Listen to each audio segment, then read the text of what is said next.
आज के हमारे गेस्ट स्पीकर हैं डॉक्टर दीपक जगताप। उनका विषय है इंडोक्राइन विकास में होम्योपैथी की भूमिका और बांझपन की चिकित्सा। सर का मैं एक छोटा सा इंट्रो दे रही हूँ। हालांकि सर हमारे IFPH मंच से पहले भी आ चुके हैं, फिर भी मैं सर का छोटा सा एक इंट्रो दे रही हूँ। डॉक्टर दीपक जगताप, इन्होंने MD किया है होम्योपैथ में। ये सासवड पुणे महाराष्ट्र से है। ये पैनल सलाहकार है दीनानाथ मंगेशकर अस्पताल पुणे में। इनका खुद का होम्योपैथिक अस्पताल है जगताप अस्पताल सासवड पुणे में। इनका 31 वर्षों से होम्योपैथी में अभ्यास है। इनका शैक्षणिक कैरियर है प्रतिष्ठित समाचार पत्रों जैसे सकाल, लोकमत, न्यू लाइफ, युग भोपाल में होम्योपैथी पर कई लेख इनके प्रकाशित हैं। महाराष्ट्र और विदेशों में 150 से अधिक होम्योपैथिक डॉक्टरों को इन्होंने प्रशिक्षित किया है। 5 वर्षों से होम्योपैथी पर डॉक्टर दीपक जगताप शो नाम से एक समर्पित यूट्यूब चैनल शुरू किया और इसके 3000 से अधिक ग्राहक हैं। पुणे विश्वविद्यालय में छात्रों के लिए इस विषय पर PhD गाइड भी दी है। खारा और नीरा नदी बेसिन के विशेष संदर्भ में डेक्कन ट्रैप में गुर्दों की पथरी के गठन के भू रासायनिक तर्क की पहचान पर होम्योपैथी पर कई राष्ट्रीय और अंतर्राष्ट्रीय सेमिनारों में इन्होंने भाग लिया है।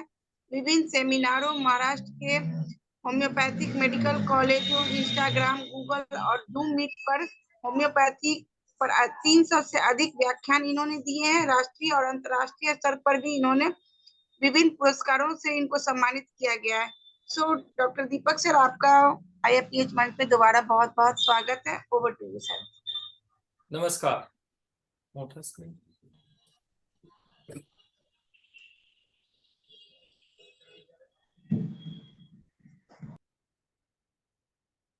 जी, नमस्ते। IFPH के इस मंच पर चौथी बार मुझे आमंत्रित किया गया है, इसलिए मैं डॉक्टर मृदुल साहनी सर का हृदय से आभार व्यक्त करता हूं, धन्यवाद देता हूं उनको। और जो हमारे देखने वाले हैं उसमें अभी पंकज कुमार जी है, कल्याण स्वरूप जी है, डॉक्टर राम प्रकाश शाह सर भी है, डॉक्टर दीपमाला जी भी है, प्रगति आनंद, अशोक कुमार एवं मेरे सभी देखने वालों को मेरा शत शत नमन, प्रणाम। सबसे पहले आज के विषय की शुरुआत करने से पहले मैं कल डॉक्टर सुजीत चैटर्जी, जो कि एक सीनियर होम्योपैथ है इंडिया के, उनका देहांत हुआ। उसके लिए मैं मेरी तरफ से और अपने IFPH के मंच की तरफ से उनको भावपूर्ण श्रद्धांजलि अर्पण करता हूँ। मुझे लगता है कि दीपक जी, हम लोग 1 मिनट का साइलेंस करके। हाँ सर, हाँ सर, बिल्कुल। डॉक्टर, क्योंकि मैं उनसे बहुत अच्छा परिचित था और मुझे भी बहुत दुख हुआ, तो हम लोग 1 मिनट का साइलेंट प्रेयर करते हैं उनके आत्मा के शांति के लिए।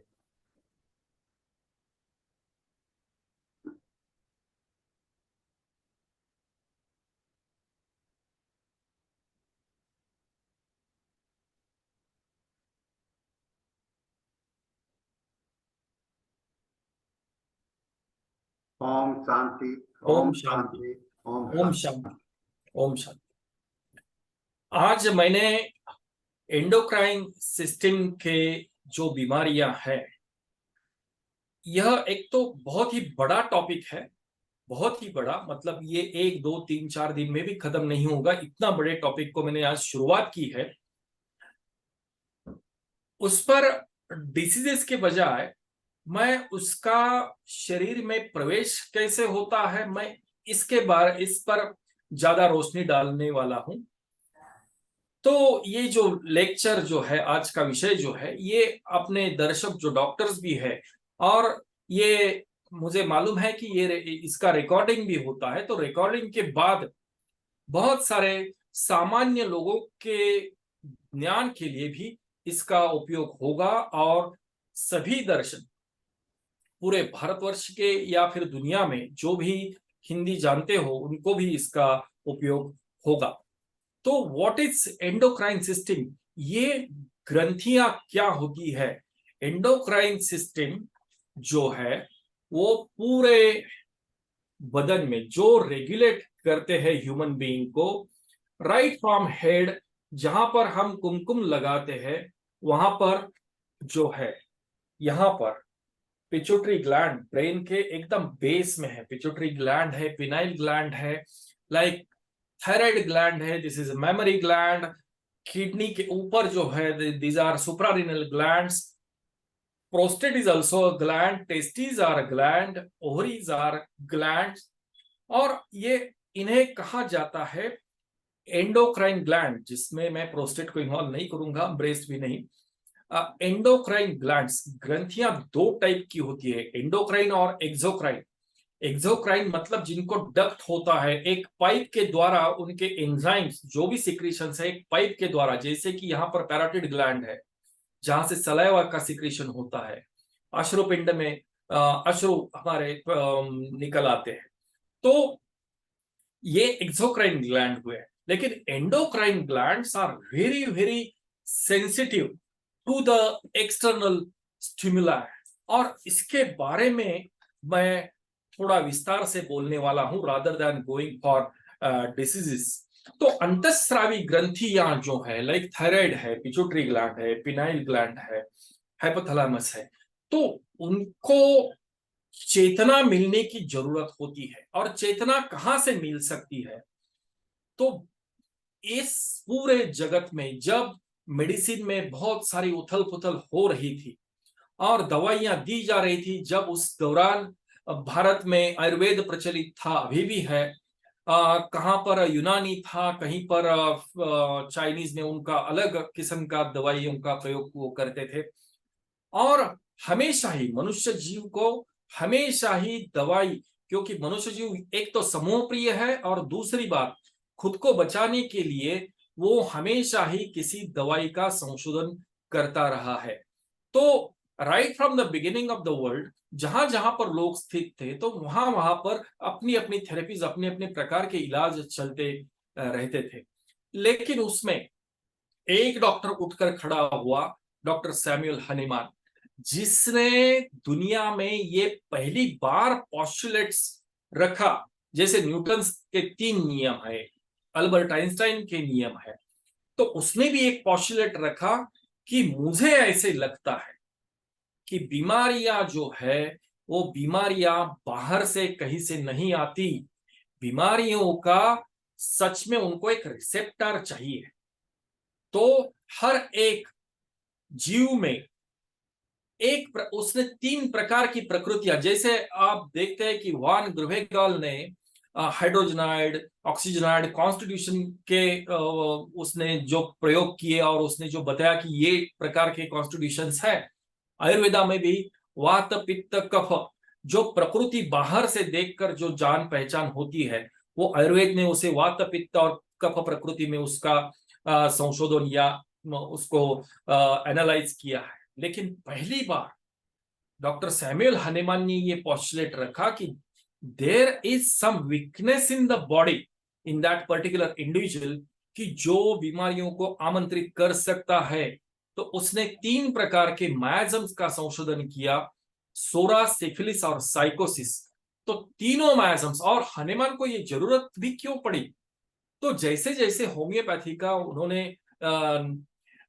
जब दवाई देना शुरू किया, चाइना ऑप्शनलिस्ट से शुरुआत हुई, लेकिन जैसे जैसे वो दवाइयों का प्रयोग करते रहे, देते रहे, तो उन्हें पता चल रहा था कि एक्यूट डिसीजेस का तुरंत कंट्रोल हो जाता है।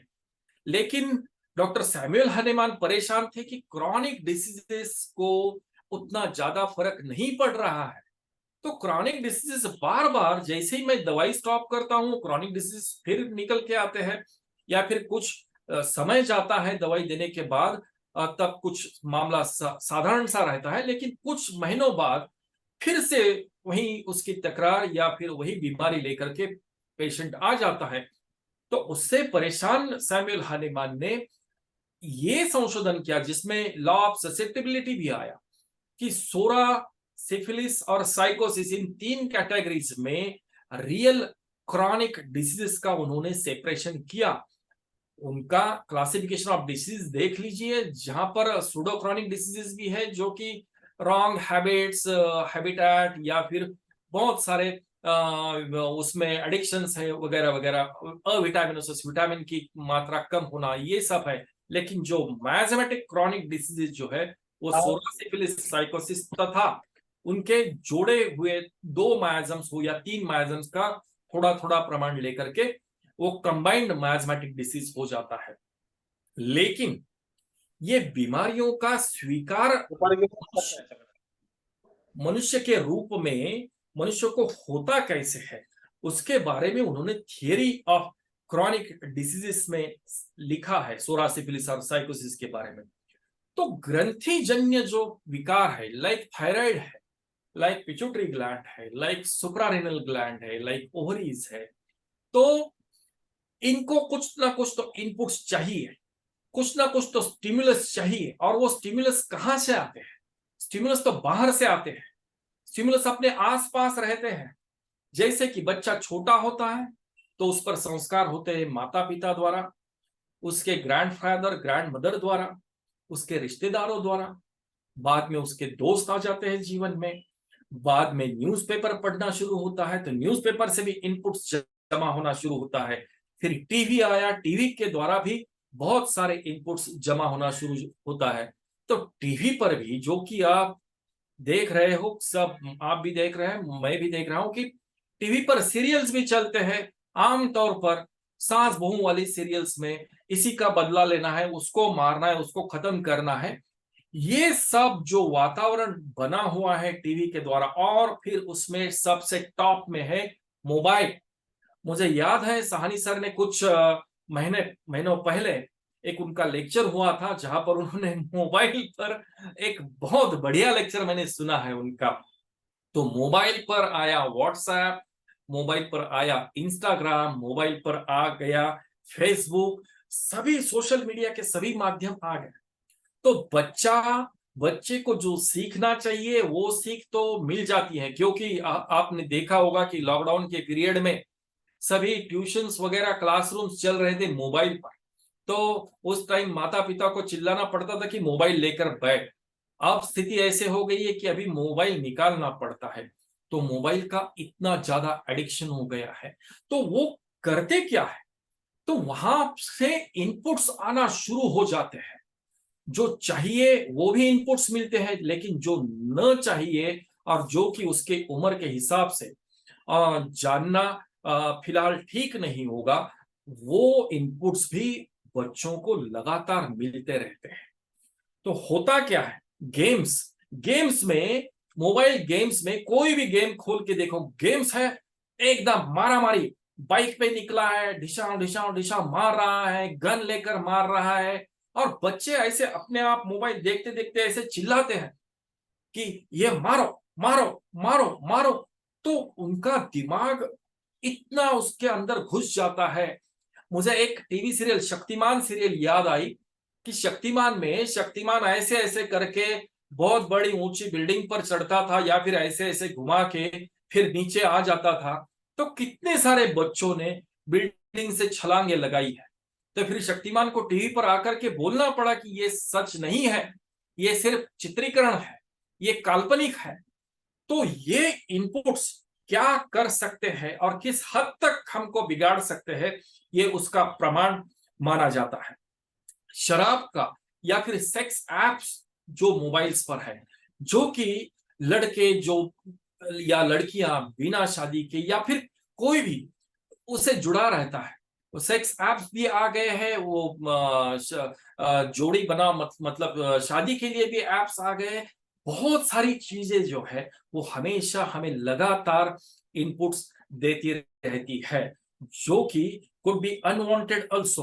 Most of the time, over 90% stimulus, they are literally unwanted. हमारे रोजमर्रा की जिंदगी में जिसका कोई फर्क पड़ने वाला नहीं है, फिर भी हमें देखना पड़ता है, या फिर हम लड़के या बच्चे देख रहे हैं, जिसके कारण ये स्टिमुलस मिल रहे हैं ग्रंथियों को और ग्रंथिजन्य बीमारियों को। ये पहला आमंत्रण है हमारी तरफ से, क्योंकि क्या है, ये endocrine system is very sensitive, हमारे पंचेंद्रियों को बहुत ही सेंसिटिव है। लाइक रस मतलब टेस्ट, गंध, स्मेल, दृष्टि हमने देखा, साइट, हियरिंग, सुनना, सुनाई देना, तो ये सब हमारे पंचेंद्रिय जो है, तो उनको ये स्टिमुलस हम लगातार मिलते रहते हैं, चाहे हम उन पर पाबंदी लगाओ, घर में पाबंदी लगाओ, लेकिन बाहर स्कूल में, लेकिन बाहर जब वो ट्यूशन क्लास जाते हैं तब, या फिर उनके दोस्तों के पास कुछ ना कुछ तो ऐसा सामान मिलेगा कि जो लगातार इनपुट्स एंडोक्राइन सिस्टम को देता जा रहा है, और जो कि एंडोक्राइन सिस्टम्स के डिसीजेस और उसके बाद आने वाले फिजिकल डिसऑर्डर्स का प्रमाण जो देश में या फिर दुनिया भर में बढ़ रहा है, तो उसका कारण यही है। मनोविकार, जिसे हम अष्ट विकार बोलते हैं, काम, क्रोध, दंभ, लोभ, संशय, चिंता, द्वेष, मत्सर, ये कुछ मराठी शब्द है। काम मतलब सेक्स, काम, क्रोध, क्रोध तो मालूम है, दंभ मतलब फंसाना किसी को, या फिर ईर्ष्या, ये जो अष्ट विकार है, पूरे ये अष्ट विकारों से ही हमारा शरीर या फिर हमारा जो विचार क्षमता जो है वो इन्हीं विकारों से बनती है। एक तो ये पंचेंद्रिय, और उसको जिम्मेदार जो है वो अष्ट विकार जो हर एक के मन में रहते हैं। तो हम अपना चरित्र हो या फिर हम अपना मन शुद्ध कैसे रखें, ये बड़ा सवाल है। तो ये सब जो आता है, चाहे वो आवाज हो, चाहे वो दृश्य हो, चाहे वो किसी ने सुना हो, ये सब जो है इनपुट जो है, they are invisible, they are imperceptible, they are, you can call them as a morbific noxious agent. वो दिखाई नहीं देते, लेकिन परिणाम उनका दिख रहा है। ये जो है, ये बात ग्रंथियों को बार बार मिलने पर ग्रंथिजन्य बीमारियों की शुरुआत होना शुरू हो जाता है। वो उम्र के चाहे किसी भी स्टेज पर हो, लेकिन यह शुरू हो जाता है। आसक्ति बढ़ने लगती है, आसक्ति, मुझे ये चाहिए, बच्चे इतना जिद करते हैं। आसक्ति, आसक्ति की व्याख्या भी मैं बड़ी आसान है। आसक्ति मतलब जो आसक्ति है लेकिन जा नहीं सकती, इज आसक्ति। तो ये बिल्कुल साधारण सा ध्यान में रखने के लिए है। कुछ एग्जाम्पल देता हूं कि हमारे यहाँ पर महाराष्ट्र में ये घटना हुई थी। बुगी वुगी एक डांस शो हुआ करता था। उस एक बच्चे को, छोटे बच्चे को, 10 साल के बच्चे को उसमें पार्टिसिपेट नहीं होने दिया, तो बच्चे ने जाकर के फैन को उसने लटका लिया, आत्महत्या करके जीवन खत्म कर दिया। ये बच्चे इतने शॉर्ट टेम्पर्ड होते जा रहे हैं। एक घटना हुई थी पुणे में, सर्दी के मौसम में, आप सभी ने स्वेटर पहना है, टोपी पहनी है। एक उसने पापा को से जिद की कि मुझे जैकेट चाहिए, सर्दी वाला जैकेट चाहिए। महज 10-12 साल का लड़का, और बाप उसका कॉरपोरेशन में बड़ा ऑफिसर था। जैकेट न देने पर वो रूठ गया। पापा चले गए ऑफिस, मम्मी उसके काम के लिए चली गई। बच्चे ने जैकेट ना देने पर खुद को फांसी लगा दी। ये घटना हुई मेरे शहर में। आपने बहुत बार सुना होगा, कोटा में, राजस्थान में जो ट्रेनिंग इंस्टीट्यूट्स है, तो बच्चों को बहुत ज्यादा हम स्ट्रेस में डाल रहे हैं। ये स्ट्रेस, दीज आर स्टिमुला। तो कितनी सारी घटनाएं हमने हाल ही में सुनी है, देखी है, पढ़ी है। पिछले 3 सालों में तो कमाल हुआ है कि कोटा में लगातार बच्चों की आत्महत्या बढ़ रही है। एलोपैथ सोचेंगे, उनका इंटरप्रिटेशन है कि लाइक स्ट्रेस बहुत ज्यादा हुआ, ये हुआ, वो हुआ। हमारे मायाजम्स इसको रिस्पॉन्सिबल है, हमारे मायाजम्स उसको बुलावा देते हैं, और हम लगातार उसके लिए इनपुट्स लगाए बैठे हैं। तो वाईएसआर राजशेखर रेड्डी, जो कि तेलंगाना के चीफ मिनिस्टर थे, वाईएसआर राजशेखर रेड्डी का हेलीकॉप्टर एक्सीडेंट में देहांत हो गया। तुरंत उसी दिन 4 लोगों ने तेलंगाना में आत्महत्या कर दी। वह न्यूज आई टेलीविजन पर, टीवी पर देख के या फिर मोबाइल पर देख के, दूसरे दिन 150 लोगों ने आत्महत्या की। जयललिता के बारे में भी, मिसेस जयललिता का जब निधन हुआ तभी भी इतना बड़ा सेंसिटिवनेस, इतनी बड़ी मात्रा में दिमागी हालत एकदम से बिगड़ जाना, ये जो है ये इनपुट्स के परिणाम है। हम देखते हैं कि अमेरिका में हम कितनी सारी घटनाएं हुई कि अमेरिका में एक स्टूडेंट क्लास में गन लेकर आया, उसने ठाठा करके 20 बच्चों को मार दिया। ऐसी ऐसी घटनाएं हमें रोज के रोज सुनने को या देखने को, पढ़ने को मिलती है। खून हो, चाहे बलात्कार हो, चोरी डकैती। जिसको मालूम है कि मैं एटीएम मशीन चुरा रहा हूं, एटीएम मशीन अगर निकालूंगा तो सामने सीसीटीवी लगा है, मेरा चेहरा उस पर दिख रहा है और मैं पकड़ा जाऊंगा, लेकिन उसका मोह उसे रोकने नहीं देता और फिर बाद में वो पकड़ा जाता है। लेकिन क्लेप्टोमेनिया जैसे सिम्टम्स का रिकॉर्डिंग जो हुआ है वो होम्योपैथी में हुआ है। क्लेप्टोमेनिया, इररेजिस्टिबल डिजायर फॉर थेफ्ट, चोरी करने की वो नकार नहीं सकता, इतनी जबरदस्त इच्छा होना। क्लेप्टोमेनिया जैसे सिम्टम्स और उसकी दवाइयां, कैलकेरिया कार्ब जैसी दवाई क्लेप्टोमेनिया के अंदर लिखी है। तो देख लीजिए केंट के रेपर्टरी में 19 which was published in 1897। तो अभी अभी हाल ही में संसद में 2-4 लड़के एकदम छलांग लगाकर अंदर चले गए। क्या उनको मालूम नहीं था कि हम पकड़े जाएंगे या फिर on the spot shot dead भी कर सकते हैं? लेकिन ये जोखिम उठाने का, लेकिन ये इस प्रकार की कुछ हरकत करने का जो दिमाग में आता है, उसके लिए समाज के द्वारा दिए गए इनपुट्स, टेलीविजन के द्वारा दिए गए इनपुट्स उसमें जिम्मेदार है। तभी तो कभी के बार मैं सोचता हूं कि ये गलत काम हुआ है तो टीवी पर इसकी न्यूज नहीं लगानी चाहिए, लेकिन सभी के सभी चैनल में उसको लगातार हाईलाइट किया जाता है। उकसाने का काम हो रहा है, जिसको हम सब ने मिलकर उसको पाबंद लगाने की जरूरत है। बच्चे मोबाइल में इतने अच्छे हैं, बच्चे मोबाइल में अच्छे, हमें सादा टेलीफोन भी नहीं करना आता था, लेकिन बच्चे सब कुछ डिसेक्शन कर सकते हैं। मोबाइल एक बार बच्चे, किसी 7-8 लड़के बच्चे के 8 साल के बच्चे के हाथ में मोबाइल दीजिए, वो तुरंत उसमें से गेम निकालेगा, यूट्यूब निकालेगा, उसको गूगल मालूम है कहां पर क्रोम कहां पर है, एप्स कौन से है। बच्चे इमीडिएटली संशोधन कर सकते हैं। हैकिंग एक तरफ, बैंक और जो भी सिस्टम्स है हमारे दुनिया को सेफ रखने के लिए, उस पर दिमाग लगा है सोरिक लोगों का कि हम उनको मोबाइल्स को, या फिर हमारे जो आईटी सेल है, वो आईटी सेल लगातार काम करता है कि हम उसे सुरक्षित कैसे रखें, इतने सारे जग दुनिया भर के करोड़ों अकाउंट्स हम सेफ कैसे रखें। और दूसरी तरफ जो कि सिफिलिटिक टेंडेंसी वाले लोग होते हैं, वो हैकिंग के पीछे दौड़ रहे हैं। उनका एक अलग सिस्टम है बचाने का, निर्माण करने का, इनका एक है जिसका नाश करने का, उसमें विद्रोह करने का, उसमें कुछ बिगाड़ करने की वृत्ति। तो ये इंसानी दिमाग में लगातार इनपुट्स के कारण हो रहा है। और देखिए, जिसका वाइटल फोर्स, हम उपचार करते हैं वाइटल फोर्स पर, तो वाइटल फोर्स जो है, हमें कोई भी बीमारी हो तो हम सीधा साधा होम्योपैथिक दवाई उसमें डालते हैं। तो हमें सिमिलिमम ढूंढना है, मतलब क्या करना है, समझो ये डिसीज फोर्स है तो हमें बिल्कुल सिमिलर ये मेडिसिनल फोर्स ढूंढना है, जो कि ताकत में डिसीज फोर्स से ज्यादा हो, लेकिन दिखने में जिसका स्वरूप बिल्कुल सेम हो। तो ग्रहण जैसी स्थिति हो गई। देखिए ये एक के पीछे एकदम चला गया, जैसे डिसीज फोर्स जाएगा हम दवाई का फोर्स या फिर आर्टिफिशियल मेडिसिनल फोर्स हम हटा देते हैं। This is a simple way to treat.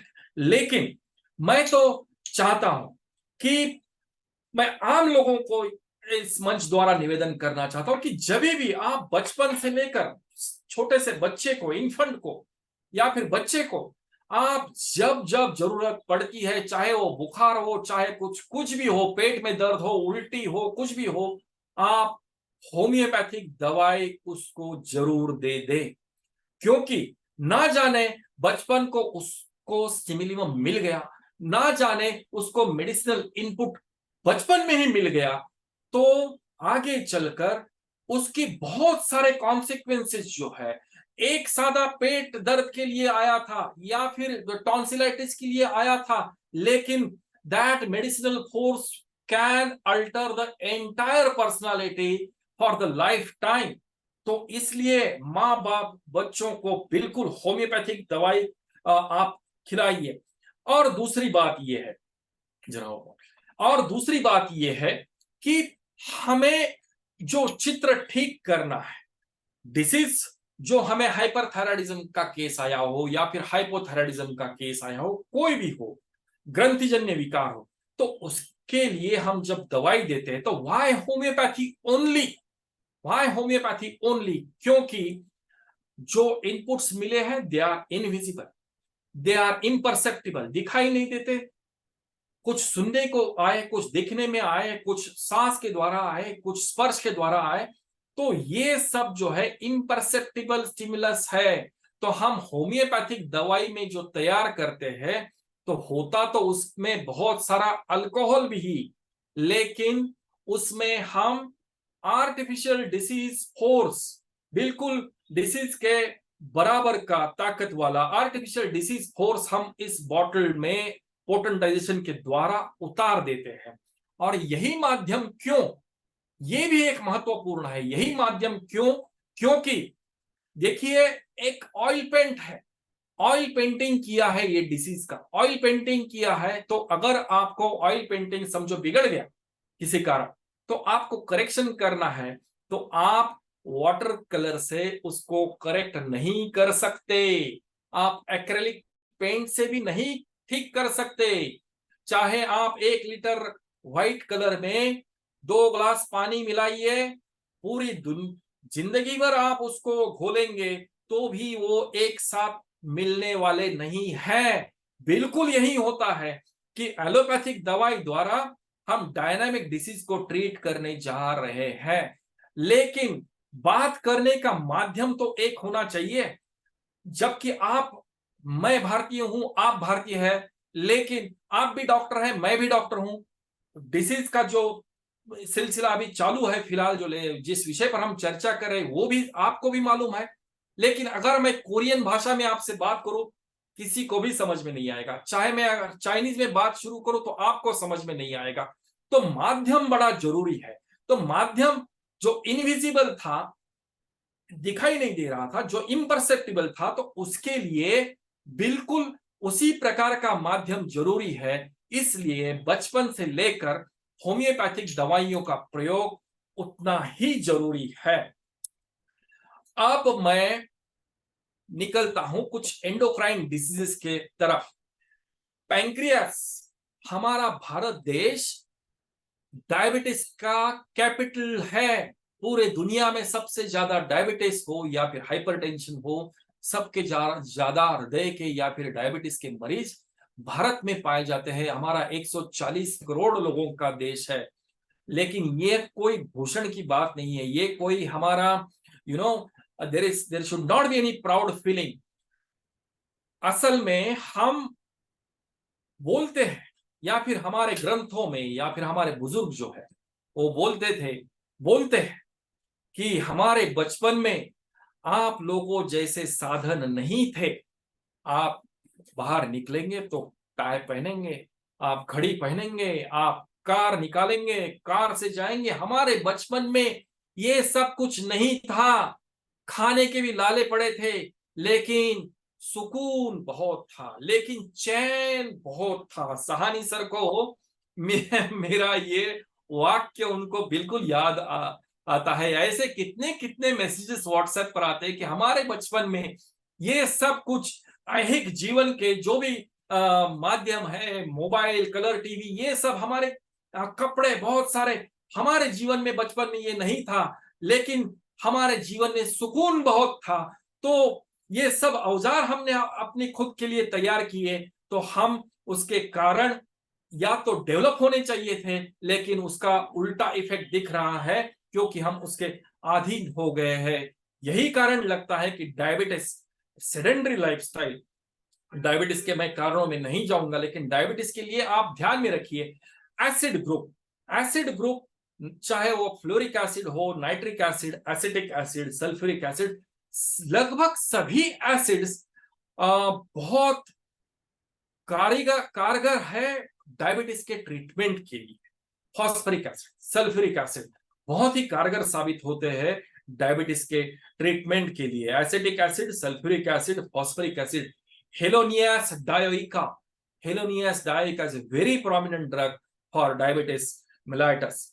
जिम्निमा sylvestre और साइजिजियम जाम्बोलिनम, ये भी मदर टिंचर फॉर्म में शुरुआती दिनों में अगर लिया जाए तो शुगर का तुरंत कंट्रोल आ जाता है।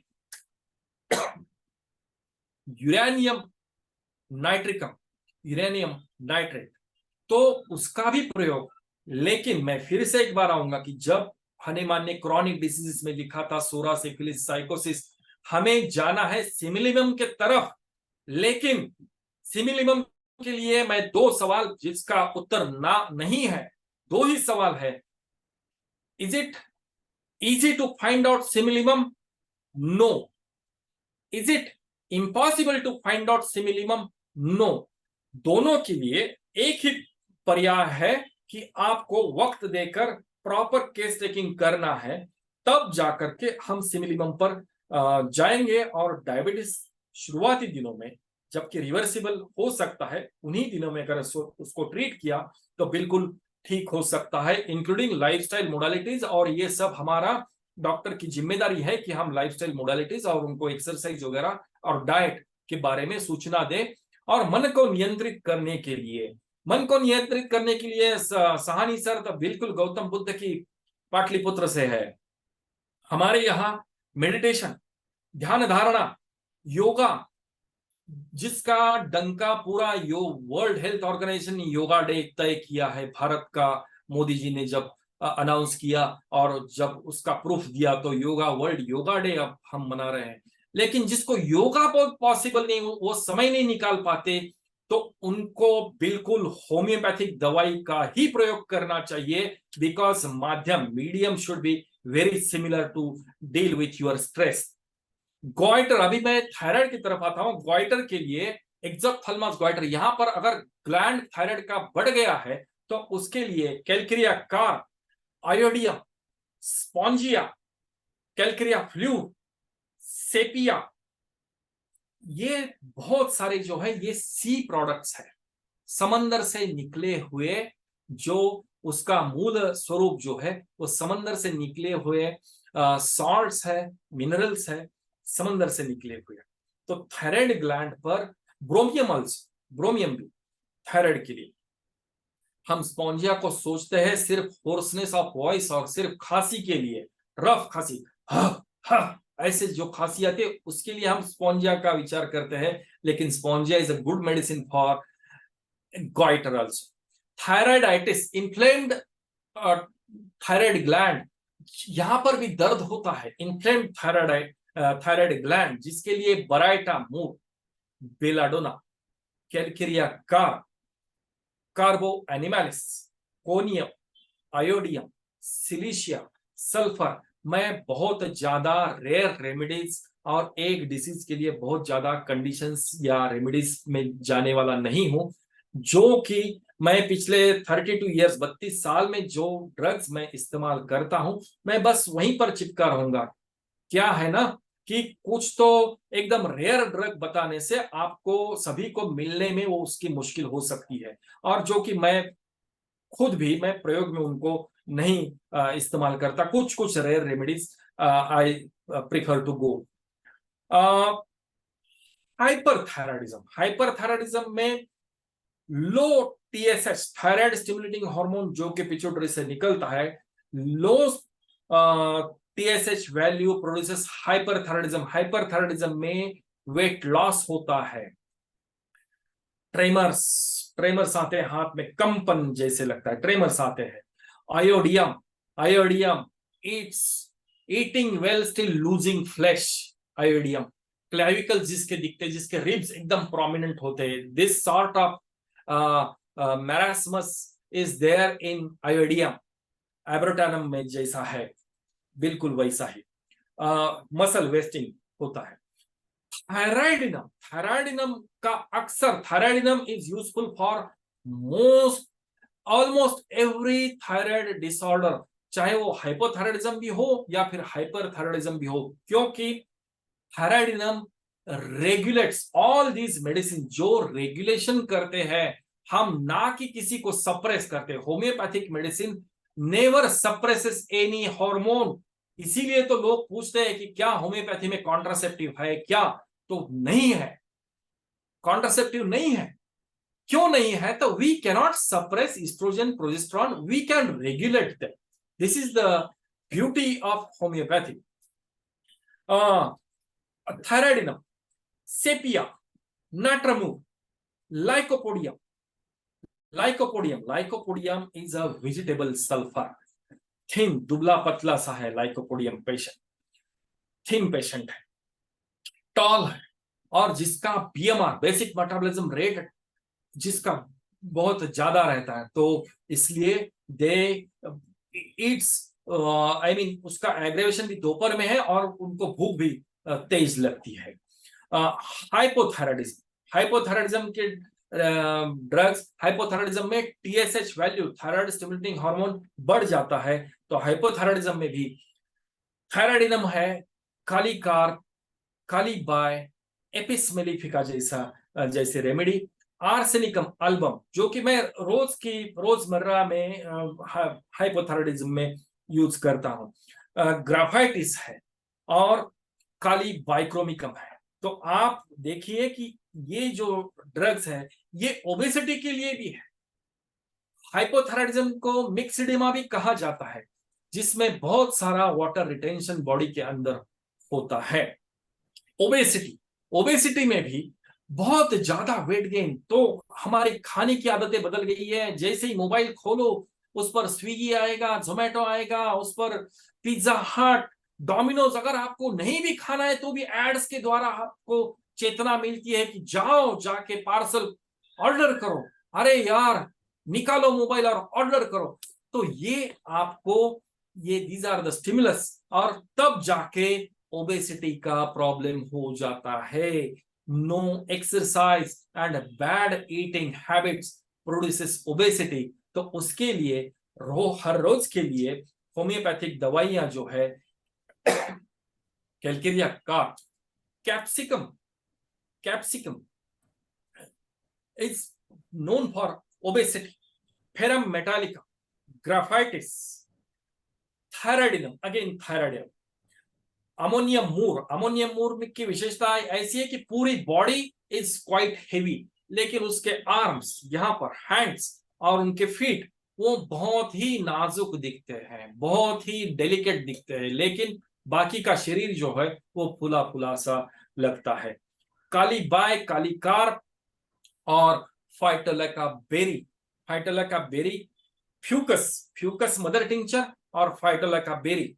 कई लोग उसको इसे पानी में डालकर, एक ग्लास पानी में डालकर दिन में 3 बार लेते हैं, तो उसके भी रिजल्ट मैंने आज तक अच्छे ही देखे हैं।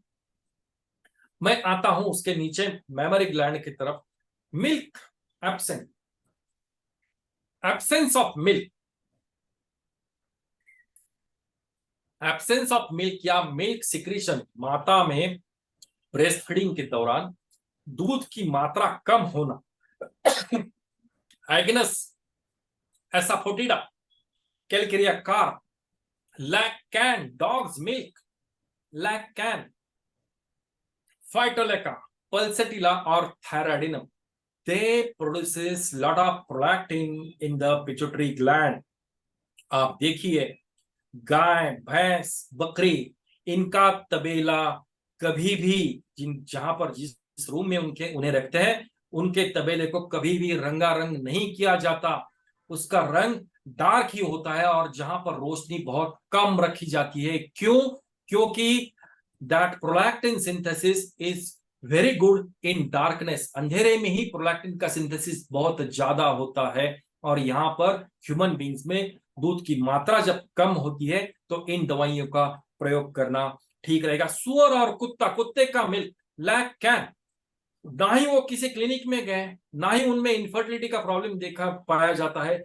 एक बार 10 जो पपीज हो या फिर सुअर के बच्चे हो, 10 15 चूसते रहते हैं, कहीं पर भी, रास्ते में भी, गटर में भी, कहीं पर भी, क्योंकि वो सोचते नहीं है। And human brain is a very developed entity.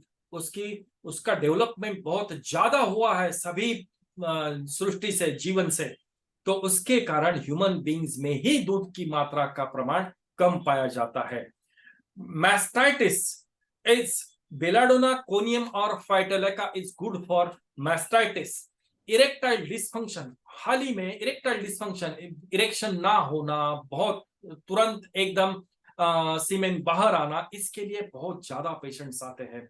Agnus castus, baryta carb, conium, caladium, calcarea carb, medorrhinum, lycopodium, nux vomica, sedentary lifestyle, जागना, शराब पीना, एकदम wine, wealth and woman is nux vomica is characterized by wine, wealth and woman। तो ये सब उसके कारण है। सेलेनियम, सेपिया और phosphoric acid, they are good for erectile dysfunction, जिसका मैंने आमतौर पर बहुत सारी बार मैंने प्रयोग उसका किया है and had a very satisfactory result. Sterility, azoospermia एकदम 0 काउंट है।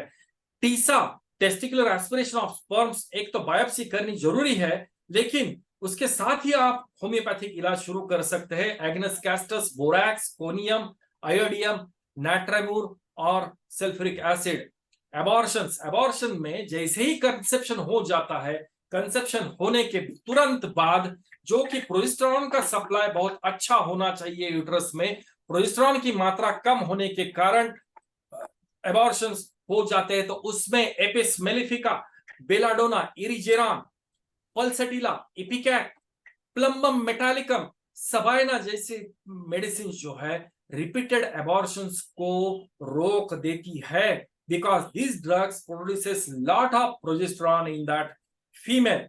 सेपिया भी हैबिचुअल एबॉर्शंस के लिए, एबॉर्शंस बिकॉज ऑफ फ्राइड, उसके जो मोडालिटीज है उसमें जाने की जरूरत नहीं। सेकंड मंथ में एपिस मेलिफिका है, aconite, gelsemium, ignatia because of fright and all. PCOD के लिए, लास्ट पीसीओडी के लिए apis mellifica, belladonna, conium, lilium tig, ustilago, lachesis, bovista, podophyllum, iodium, ये पॉलीसिस्टिक ओवेरियन डिसीज सिंड्रोम के लिए बहुत ही कारगर दवाइयां साबित होती है। जबकि मैं इनफर्टिलिटी में काम करता हूं, इन दवाइयों पर विशेष ध्यान देना पड़ता है। ओवेरियन सिस्ट भी हो तो भी होम्योपैथिक दवाई से ठीक होता है। सिस्ट के लिए पहली दवाई है आयोडियम, लैकेसिस, हेमेमेलिस, आयरिस्टिनैक्स, लाइकोपोडियम, एपिस मेलिफिका और कैलक्रिया कार। और जो कि ये फीमेल्स बहुत ज्यादा टेंशन में होती है, तो उसके कारण कार्डियोलिपिन्स का सिक्रेशन बहुत ज्यादा होता है, which is an inhibitor for pregnancy hormones, oestrogen, progesterone, FSH, LH की मात्रा वो कम रखता है। इसलिए बहुत सारी बार मैंने क्रेटागस मदर टिंचर का प्रयोग किया है, तो वो 10-10 या 15-15 बूंद 3 दिन में 3 बार लेने के कारण जिसमें कार्डियोलिपिन्स का इनहिबिशन हो गया और प्रेगनेंसी आसान बन गई। That's all from my side and thank you so much. मैं सभी का आभार व्यक्त करता हूं।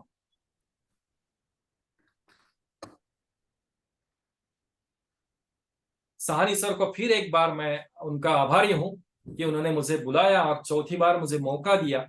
ये बहुत ही बड़ा टॉपिक है, लेकिन मैंने बहुत रैपिडली उसको खत्म किया है। तो साहनी सर के गांव में आकर हम एक प्रोग्राम बनाएंगे। दीपक जी। हाँ सर। मैं आपसे कहूंगा कि एक लेक्चर, इसका सेकेंड पार्ट फिर आप दे दीजिए अगले महीने में। मैं आपसे डेट पर बात कर लूंगा। ओके, बिल्कुल सर। और हमारे इंग्लिश सेशन में भी आप आ सकते हैं। हमारे इंग्लिश सेशन में भी आप इसी टॉपिक को प्रेजेंट कर सकते हैं। 8 बजे से इंग्लिश सेशन होता है, तो उसमें भी आप प्रेजेंट कर सकते हैं। सर क्रूप सर ने हैंड रेज किया है। डॉक्टर शेषाधरन सर, आप बहुत दिन के बाद आप आए हैं, क्या आप बताइए। शायद मेरा नाम सुनते ही वो आ जाते हैं। सकते हैं। Doctor Seshadharan sir, please unmute yourself sir, please. Sir आपको हम लोग सब सुनने के लिए बेचैन हैं। डॉक्टर शेषाधरन आप हैंड रेज किए हैं। Are you able to listen us sir? किसको बात करते हैं आप? मैं डॉक्टर श्रीधर को। यस सर, आप बहुत दिन के बाद आपका दर्शन हो रहा है। बहुत बढ़िया था सर, बहुत अच्छा, big salute, thank you very much, very good. हम अगेन पर इंग्लिश सेक्शन में आ जाइए, फिर बहुत बढ़िया था।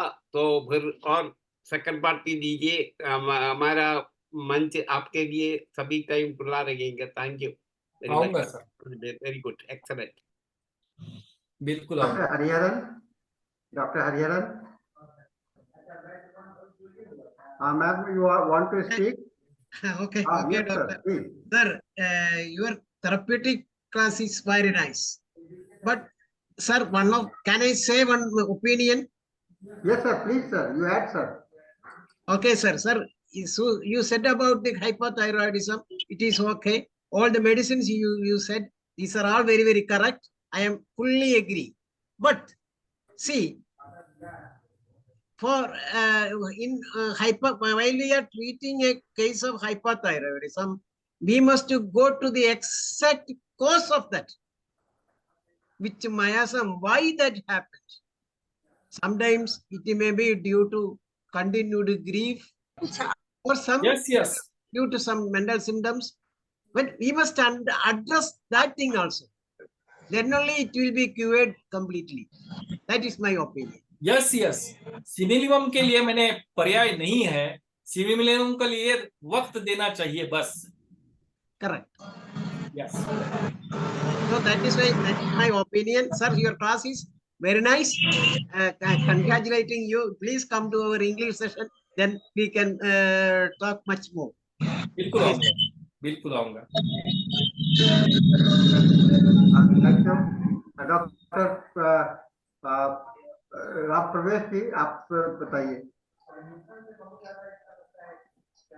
Thank you sir, doctor Deepak Jagdap sir, बहुत बढ़िया, बहुत अच्छा आपका एक्सीलेंट सेशन हुआ।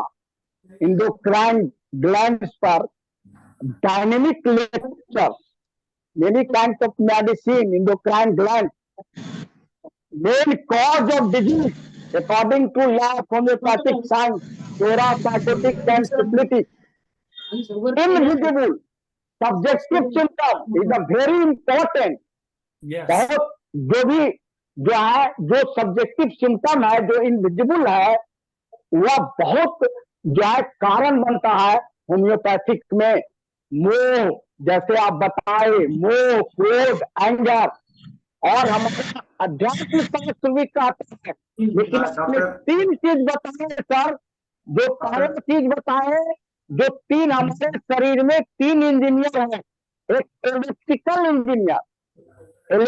इंजीनियर जो काम करता है, जैसे 5 तत्व है, छिज्जल, पावक, गगन, समीरा, और इलेक्ट्रिसिटी से हमारा होम्योपैथिक दवाई भी बनी है, समझे ना। दूसरा है जिसके कारण से गड़बड़ी होती है तो इनविजिबल बीमारी उसमें आता है। दूसरा है मैकेनिकल इंजीनियर। अब जो उसके कारण से जो इफेक्ट हुआ, चाहे सप्रेशन से हो, एक्सेस ऑफ ड्रग्स, जिसके कारण से हमारा सिस्टम खराब होता है, लीवर, स्प्लीन। तीसरा है केमिकल इंजीनियर। जो केमिकल इंजीनियर वो इंडोक्राइन ग्लैंड्स है, और उससे जो सिक्रेशन होता है और हेल्दी में जाता है। ठीक है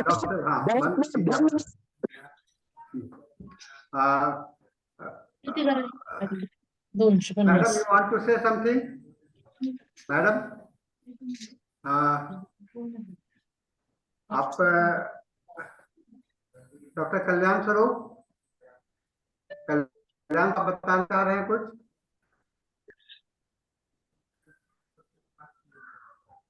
recording will be available, recording मिल जाएगा, कल मिल जाएगा, but it will be posted in the group, or you can visit our forum, International Forum for Promotion of Homeopathy, on YouTube channel. So tomorrow by evening this video will be posted. What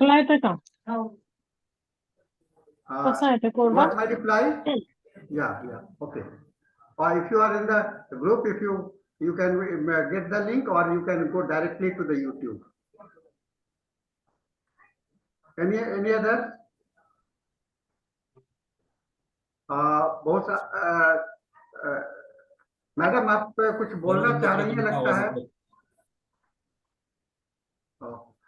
तो doctor दीपमाला जी का network कोई problem है। Doctor Kalyan स्वरूप जी, आप कुछ कहना चाह रहे थे? डॉक्टर कल्याण स्वरूप जी।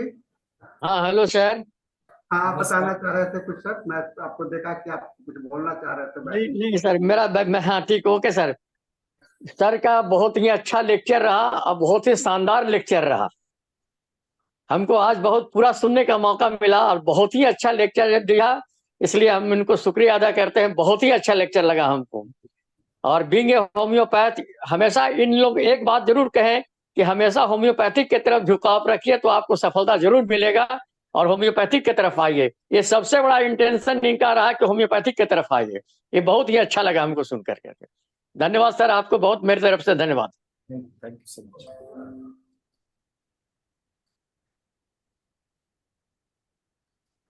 डॉक्टर दीपक जी, आपको हम लोग फिर से रिक्वेस्ट कर रहे हैं कि हिंदी सेशन में आप जो आज अधूरा छोड़े हैं उसको पूरा कीजिए।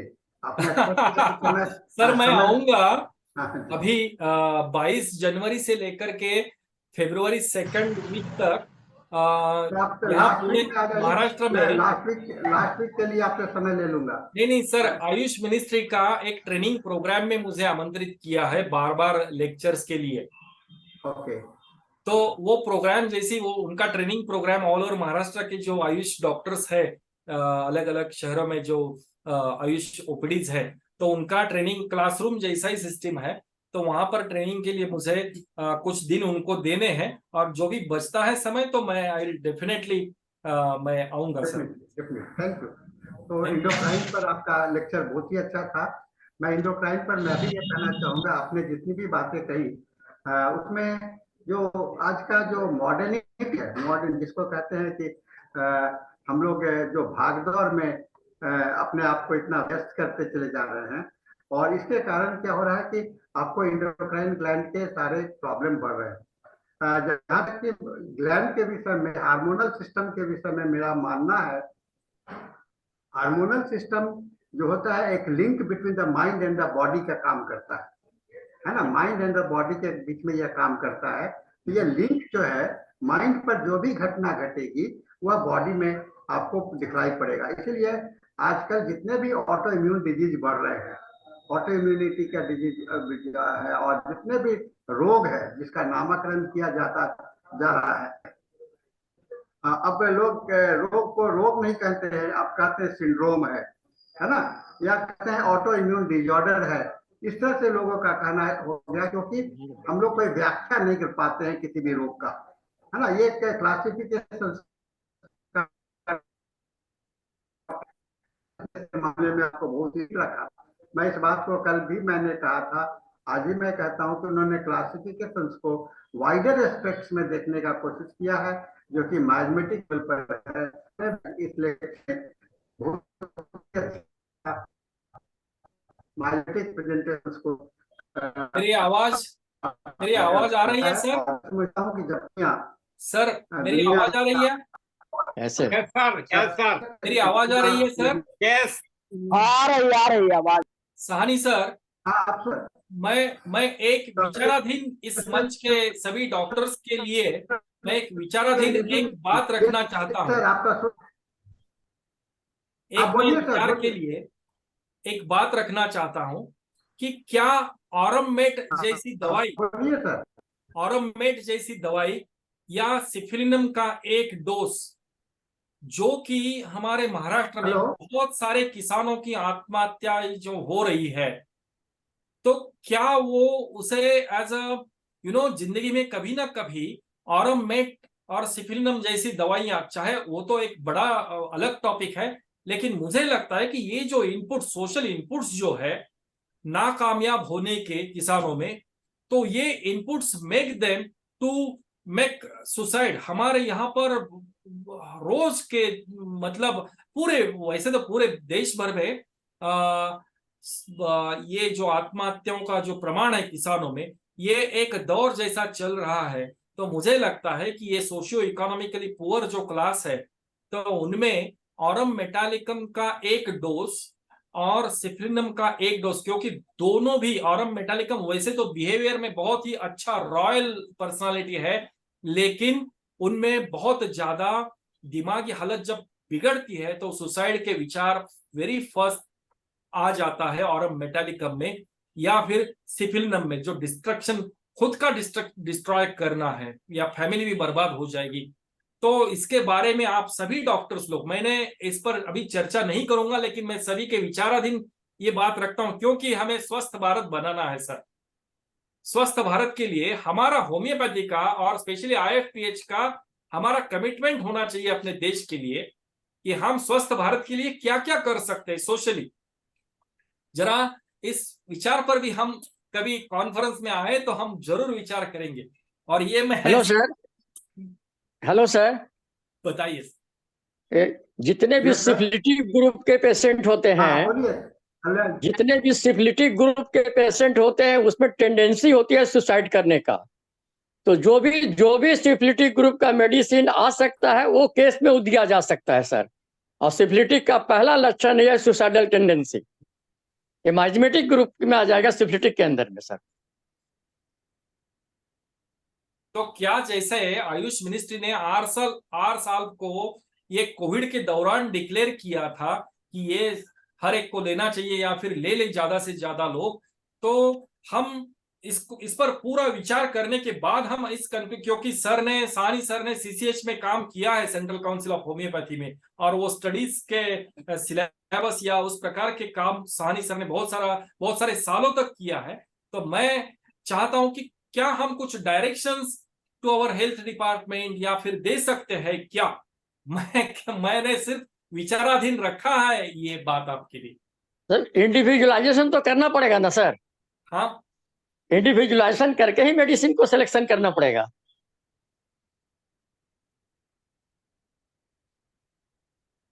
डॉक्टर शेषाधरन, आप कुछ कहना चाह रहे हैं? Yes, sir. I was working about 12 years in the Central Council for Research in Homeopathy in a mental hospital, about 100-bedded hospital. With that experience, their depression was the main, and suicidal tendency patient was coming.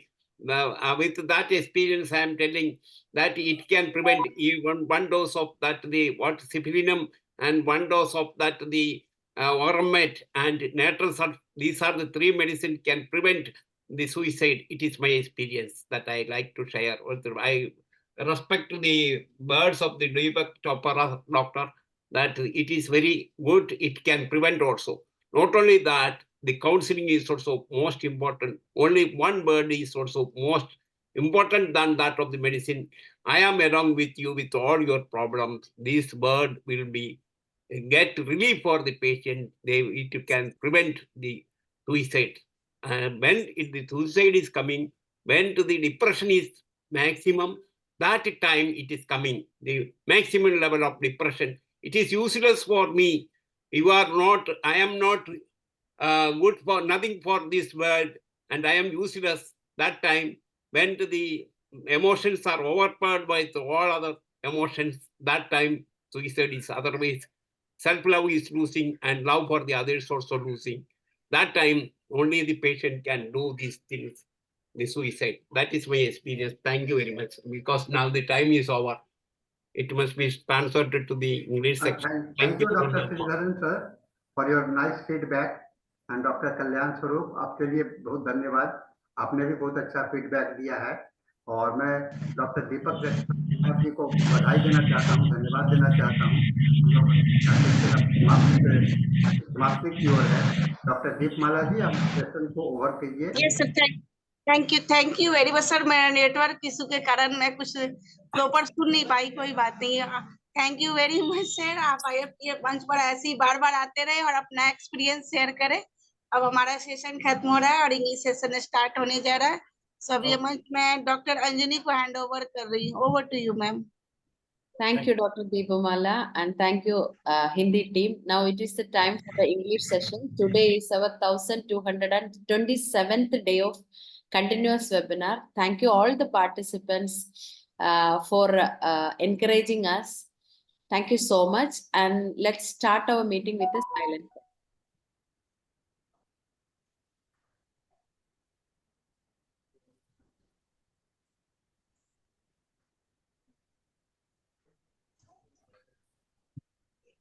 Good evening and welcome once again. Today's our guest is Professor RONAK SHAH. He's MD and HMD from London, and he's the professor and HOD in the Department of Repertory in Homeopathic Medical College, Vadodara, Gujarat, and practicing in Vadodara since 1991 and practicing in Singapore since 2006. And he's an expert in treating chronic diseases and pathologically advanced cases. And he presented various papers in various parts of the world, such as Dubai, Thailand, Malaysia, and Singapore. And he is the managing director of the NGO and running charitable homeopathic clinics, and author of 4 homeopathic books and co-author of many other books.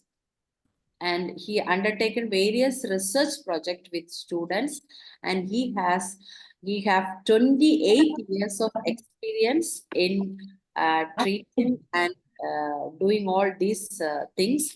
And today's our topic is repertorial approach towards the evidence-based treatment. And I'm welcoming Dr. RONAK SHAH on behalf of IFPH. Thank you so much, sir, for your presence here and welcoming you. Thank you, sir. Good evening, everyone. I hope you can hear me very well. Yes, sir. Yes. All right. I'm very much thankful of Dr. Sahani, sir, and all the team of International Forum for promoting homeopathy. And you are doing such a wonderful work since so many years. And there is a 280 webinar is there.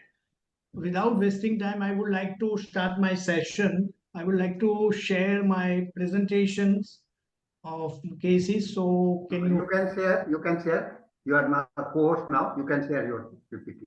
Okay. Can you see? No, sir, not yet started. Yeah, 1 minute. Dr. RONAK SHAH is the host, he can do it. Right. Yeah, started. Yeah, now it is coming up. Now started, right? All right. Yes. Okay, so now today's topic is repertorial approach towards the evidence-based cases. And you all are the learned homeopaths. You all are knowing about the subjects as well as the importance of repertory. Nowadays is too much, and so many research is already going on a repertorial work. The CCH has also started the repertory in a first year of BHMS. Now, it is the explosion of the materia medica data which gave the birth to the repertory, and the repertory is nothing but the vast symptoms of the drug in a repertoire manner, and repertory saves a lot of time. Before us, many remedies with not familiar with us, right? We all know that many times we know that the medicines are not coming in our mind, but when we repertorize, we will come to know. Just recently, I had one case of who can say the acid peptic disorders, who has a flatulency, who has a acidity, and everything was a clear cut constitutionally he seems to be lycopodium. And then I have given a lycopodium 200 potency, but the patient has improved more than 70-80% in all the complaints. But when he has a one complaint which was not recovered by lycopodium, even on the 1M also. So that was a complaint, was he had a perspiration on a vertex while eating. Now, perspiration on a forehead while eating, we all know that the remedies and Nux vomica is there. But perspiration, vertex, the only one remedy, and that is while eating. He was telling, sir, you should do research in this, my symptom, and why this symptom is not improving. The remaining all the symptoms has improved, but this symptom is really creating a problem, because while eating the perspiration on vertex. So if you look in the repertory, how you never thought about this remedy. I'm sure that we all are learned homeopath, but then definitely this remedy is never comes in our mind. When we see the repertory, this rubric, I'm just showing this rubric also. So let me give 1 minute to share my repertory.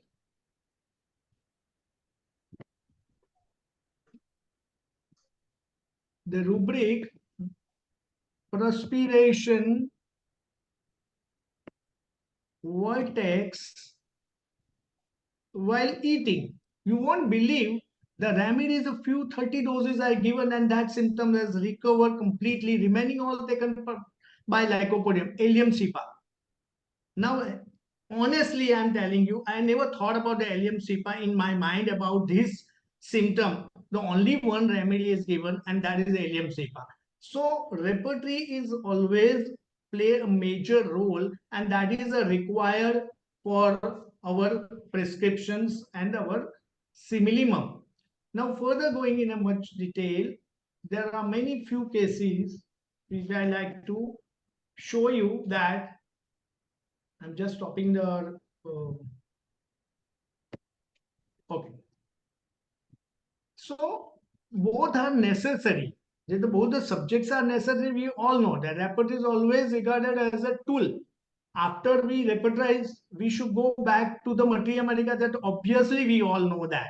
Thus, the role of repertory is always to suggest, but materia medica play a decisive role in each case. That we all know that. So further, I'm going at the case. Here again, we all know that nowadays in our practice, we have a lot of patients, right? We have a more than 10, 20 patients, 30 patients in a day. Many senior doctors like Sahani sir or many other homeopaths who see patients many days. So you cannot repertorize each and every case in a few hours or in a calculated time. So you can just go through the 2-3 important rubrics also, and then you also repertorize and then find out a remedy, and you can differentiate and which can help you in a similimum.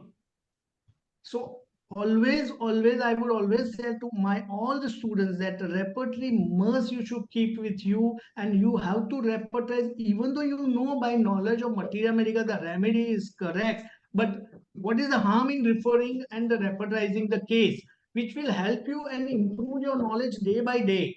So that is a very important, according to me, being a HOD of repertory, the role of repertory is tremendous. So now I like to share one of the most challenging case of mine is a case of alopecia totalis.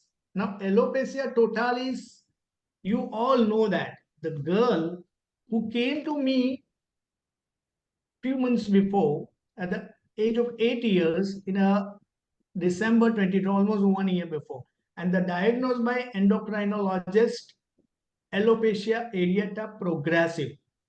Now, important this patient presented with a sudden onset of hair loss in the patches, and approximately in a 2 months span of seeking treatment, which progressed to all over the head. And you can see in a picture also, there was not a single hair on the scalp, even the eyebrows also was not there, right? So notable symptoms included profuse perspirations on the head, and she has a fondness of, she was loved yogurt, ice cream, pizza, cheese, leafy green vegetables. These are the cravings. Now, very much affectionate, her heart full of love for everyone she met. She had a funny habit. When she got lost in her thoughts, she nibbled her nails. And the people found it strange. but love her all the same time. She was a real social kid and always wanting to be around friends. Being with others made her really happy, and she was super sure of herself, and she faced the problems like a champ, never doubting she could handle them. She was not doubting about herself. And she liked everything just right. Her toys had to be perfect in order, and her books had to be lined up by color and size. This is very important. But there was one thing that scared her, that is a dog. Even the friendliest pups also made her hide behind her mother. That was a very important thing also. So very affectionate, severe of the pups, perfectionist. There are many important things we come across in a 8-year-old child, right? Now further, I can ask you though, but time is very limited, so we can discuss what could be the rubrics. See, the young generation nowadays directly jump on the medicines. But why we should not jump on the medicines, rather than we should think about the rubric first, then make the totality, do the repertorization, and then cross-examination with materia medica, even though you know at a first time the medicine itself, because you have to improve your knowledge day by day. So this definitely further in this case, even though she was very smart, she was always really gentle. Her calmness made everyone feel peaceful around her, but she had a mischievous side too. She loved playing a little tricks that made everyone laugh. She was a rule follower, always doing what she was told. Sometimes she took things a bit too seriously and acting like a grown-up.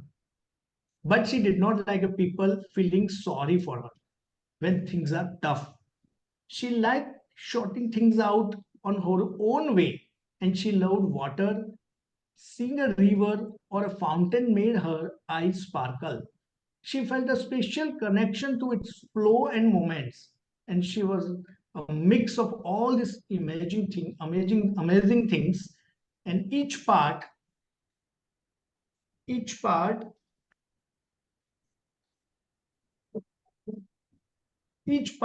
made her social, clever, funny, and loving kid who was a different in a best way possible. So looking to the history,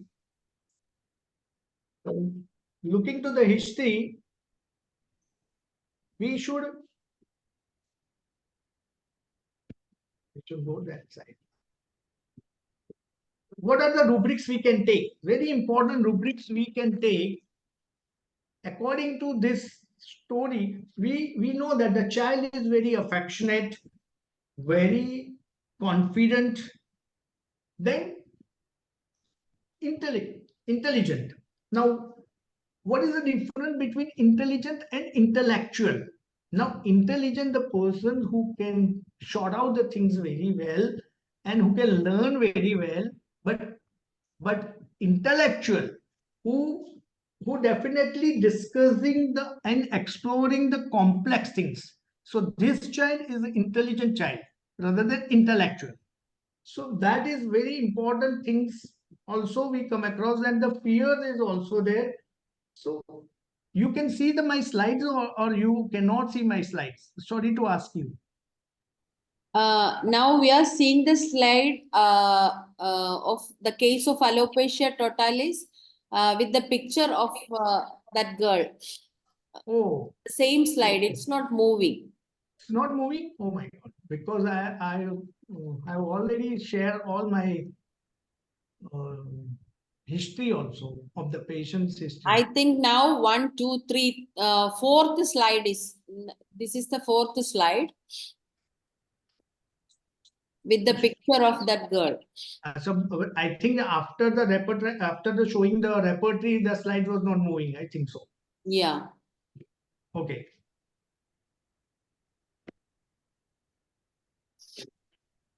One minute. So the case is very interesting. The child of 8 years old who is very affectionate, then biting But nails. now then, it's moving. It's 8th slide. oh, even though she was smart, that was a slide you can see, right? Yeah, now I'm seeing. Yeah, now Okay, it's moving. now- The case of now it's allocation moving. totalis mind Yeah. effort. Yeah. Right. So this much history we have collected from the child and the parents, and they had been to the endocrinologist as they told that it's very tough to treat. So you can start homeopathy only. Homeopathy will can help you. So parents is already convinced them to start only our therapy. So now considering this totality, now what I also did a mistakes. I have taken all the rubrics: affectionate, biting nails, company desire, fastidiousness, fear of dogs, intelligent, mildness, mischievousness. She followed the rules and regulations of the university, obedient. Then precocity of the children, because of the 8 years old child, they behave like a older child. So the mature child is there. So precocity of children, responsibility taking too seriously, sentimental, then sympathy from others he does not like, aversion, then loves water, hair baldness patches, profuse perspirations, covers aversion to, desire cheese, desire ice cream, milk aversion, pizza desire, spouse aversion, tomatoes aversion, green vegetable desire, and yogurt desire. So the complete totality is taken, and considering this totality, we have started the treatment, and you can see the further. Now repertorization has been done. You can see, right? You can see the slide, right? Affection. Yes. Yes. Repetition. Okay. Yeah. So repertorization is phosphorus, sulfur, pulsatilla, calcarea, lycopodium, carcinosis. Now what I have given? I have started with the treatment of calcarea carbonicum without much improvement. And that was a wrong prescription. To honestly speaking, in a hurry, or one thing is the one mind of calcarea in our understanding, the fearful child, and then so many other calcarea symptoms were well covered, like biting nails, perspiration profuse, chilliness. Only on that background, the calcarea was a given, and there was no improvement for a few months. So again, the review the case, and then we have started phosphorus 30 8 hourly, and the intercurrent, because you know that all the miasms are well covered by this pathology. So syphilinum is the dominant miasm, psychotic is also there, and the tuberculinum also there. Generally, I do when the dominant miasm and the remaining other miasms are also there. So I give one after another, and that try to get the patient in a soric phase, from syphilitic to soric phase. So the 3 miasmatic medicines was given one after another, and then you can see the notable improvements begins in 18 February 23. So more than 2 months, there was no improvement with calcarea carbonicum. And then we have started with phosphorus 30, regrowth of the observed on both the scalp and eyebrows. So you can see the result also. This is the during treatment, the hair started growing on the scalp, on eyebrows, on then on the other part of the scalp also. Right. So this is during treatment. We have already given a phosphorus with miasmatic medicines. Then further, see the following 1 year of treatment. Just last month, photographs are sent by parents. Remarkable improvements is there. Completely hair has come, and then you can see the result. So 1 year treatment, a significant progress result in a complete restoration of the hair growth. So again, the repertorization play a role, because even the George Vitulka sir says that the children more 50% require calcarea carbonicum, and we have a symptoms like a fearful child, perspiration profuse, chilliness, all the things. Generally, we tend to give calcarea carbonicum because of our experience. Right? So after repositions, you came to know. No doubt, affectionate is well covered by phosphorus, so we should think about phosphorus. That was my mistakes of giving calcarea carbonicum. So alopecia. Now, how to differentiate the phosphorus, carcinosin, and calcarea, which are very close in a certain level of mind, like both are open, affectionate, phosphorus, sympathetic, but simple. Hypersensitive to strong odors, touch, sound, flavor, textures. Numerous fears, anxiety, thunderstorms, something will bad happen. That anxiety feels worse when alone, but relieved by company. That is a very important in phosphorus, right? Everybody know that, but just revising. Now, carcinosin is quite fastidious. These are perfectionist, sensitive, yielding tendency to separations, artistic trend, anxious nature, anticipatory always there, obsession with the idea of perfectionist, anxiety about the health, fear of disease, especially cancer, and affectionate warmth. So carcinosin also very close in our case. And calcarea, determination, over-responsible, desire to control the world, so overwork, plodding is there, the worry about everything, many fears are there. So when the fear comes, we will have always calcarea in our mind, and then other general features of that. So anxiety and nervousness, see, these all are very close remedies, and we have to go in a much detail to find out the correct remedy at correct time. Now, another case. That was a case of alopecia totalis. Now, another case of, again, the very challenging case of Hirschsprung disease. Hirschsprung disease, you all know that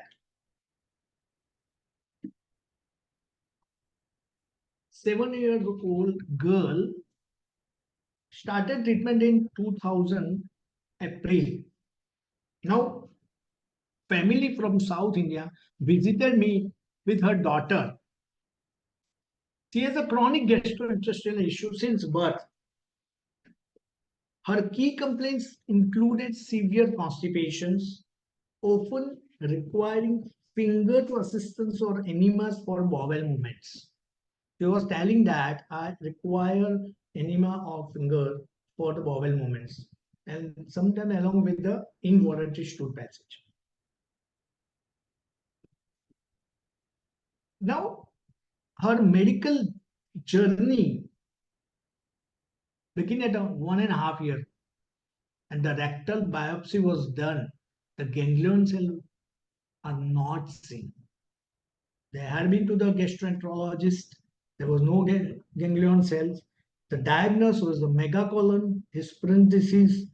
Radiologically also confirmed the coning as well as the dilatation above the contracted segment is happening.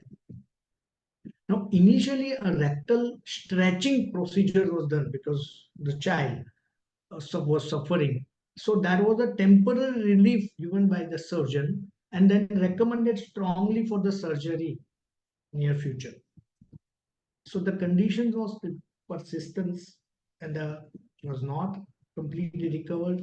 So they came and they wanted to just try homeopathy. They were not keen to for a permanent, or they were not confident for a permanent cure also, but just for an experimental point of view, they wanted to start homeopathy. Somebody has suggested, let us start. So that way, we have got a case. Now, the past history, recurrent bronchitis, family history, the father, mother were healthy, grandfather, mother's side grandfather, diabetes, paternal renal failure, hypertension, diabetes. Younger sister has also recurrent UTI. Now, personal history, she loves fried food, sweets, and milk. particularly papad and wafers, aversion to certain vegetables, especially brinjal, perspirations normal, and the sleep very sound, and there was no specific dreams. Thermally, she was chill. Now, life situation and mental state, very important. No doubt the child was a very young, so you will not get a big life situation, but born in the South Indian family, the father employed in a private company, while mother was working in a Indian oil corporations, has a younger sister aged 1.5 years. Display mild and somewhat careless attitude towards her belongings and the books. Careless towards the belongings and the books. Demonstrate a lack of concentration regarding her attitude and appearance as well as dressing. Shows a strong preference for leadership roles at a school, avoiding working under others' leadership. That is very important.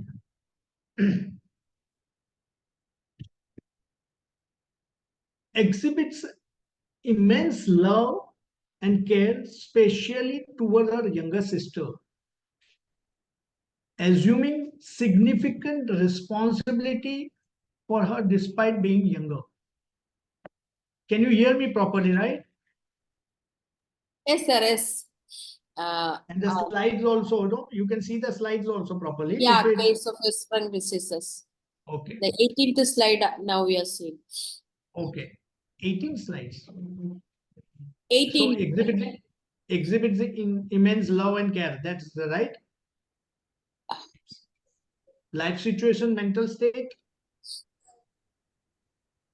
Can you see that? This slide? Yes, sir. Can see. Proceed. It is correct. Yeah. Okay. Thank you, sir. Thank you, sir. So, exhibit immense love and care, especially towards her younger sister, assuming significant responsibility of her despite being younger. Display exceptional care for her mother during the second pregnancy, surprising family members with her maturity and nurturing behavior. She enjoys activities such like reading, drawing, crafting, dancing, and academically by frequently securing the top position in her class. Prefers the company of older individuals and participating eagerly in programs intended for the older children. Prefers solitary play, expressing discomfort when the others joins in and preferring to play alone. During the interview and observations of hers, she exhibits a talkativeness and rapid speeches, display restlessness by not remaining seated, constantly moving around in the consulting room, engage in a continuous hand movements while responding to questions, demonstrated facial expressions indicating difficulty in understanding some queries. Very important. So now looking to the totality, which are the rubrics, if we can discuss, anyone can share also in between or can suggest also the rubrics totality. If you want to discuss that way also, we can solve the case or we can learn or we can share our knowledge. So looking to the history, there are many things has to be considered and we have to make the totality. So the first thing, totality point of view, the restlessness, right? Then loquacity, then carelessness, company aversion, gestures makes, involuntary, sympathetic. I'm sharing my rubric totality. Dancing desire for, precocity, involuntary stool, constipation, stupid expressions, desire sweets, and desire fried food. Now anyone can share also if any medicine can be think of, right? So totality point of view, we have to repertorize and we have to see the result. The remedy was coming was the first is Merxol, phosphorus, stramonium, hyoscyamus, plumbum, belladonna, sulfur, arsenic, lacasis, sepia, opium, lycopodium. We were also confused because totality suggesting the ranking medicines are different, and whatever we know about the materia medica, that also we have to think, and we all know that ultimately we have to refer to materia medica. So even though after repertorization, first whatever the medicine coming us does not mean that we should prescribe that medicine only.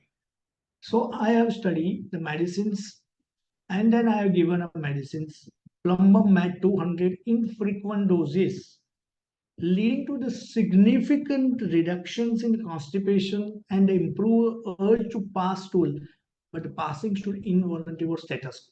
There was no improvement in that. So I have not given all follow-ups over here because that requires a lot of time. So we have to discuss more cases. That's why. So shorten down the follow-ups.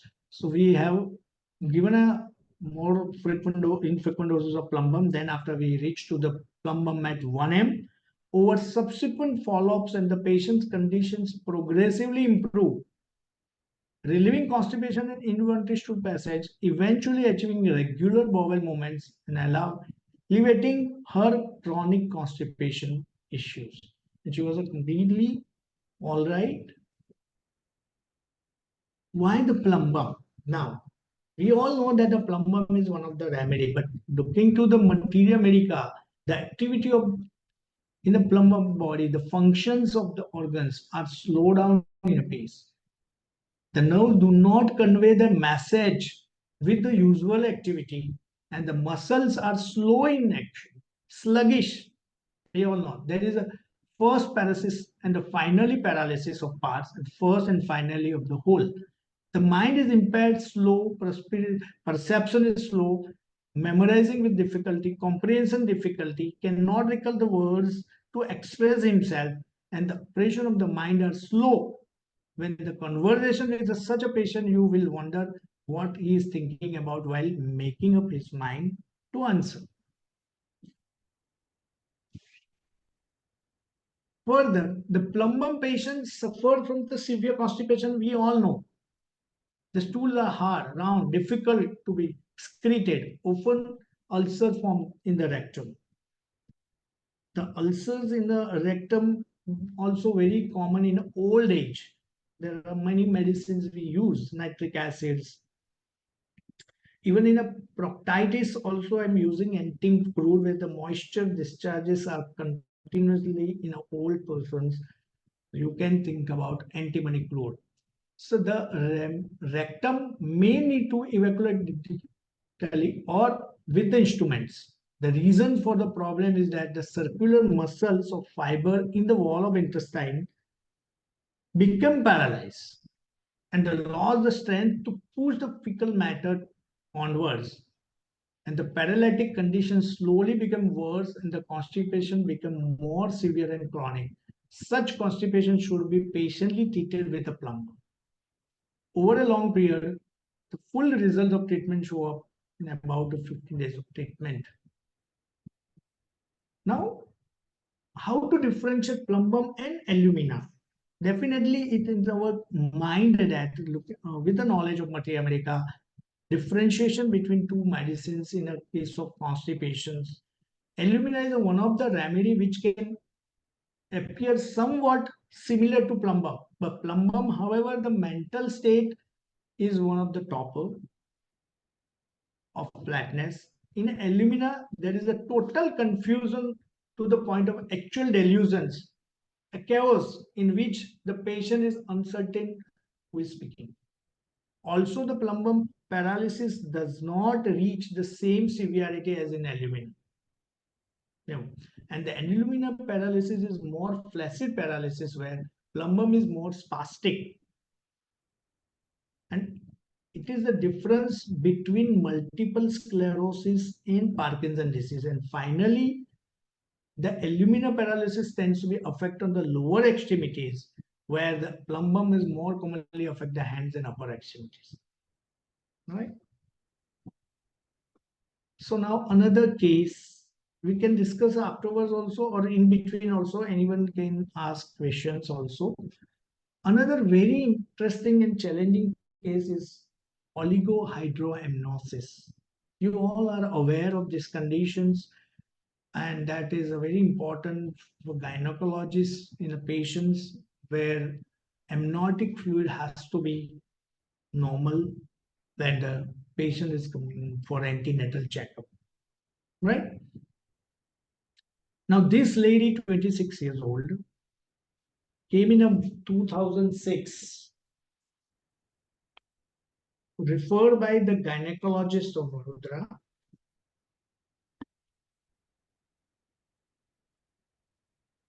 presenting with the following concern during pregnancy. 6 months of pregnancy. Sonography revealed a lower amniotic fluid level. Now, allopathists told that there is no medicines for improve or increase amniotic fluid, and this gynecologist is referring patients regularly to us because they know that, and he believes in homeopathy. So, significant delayed fetal growth was observed, and it was very much concerned.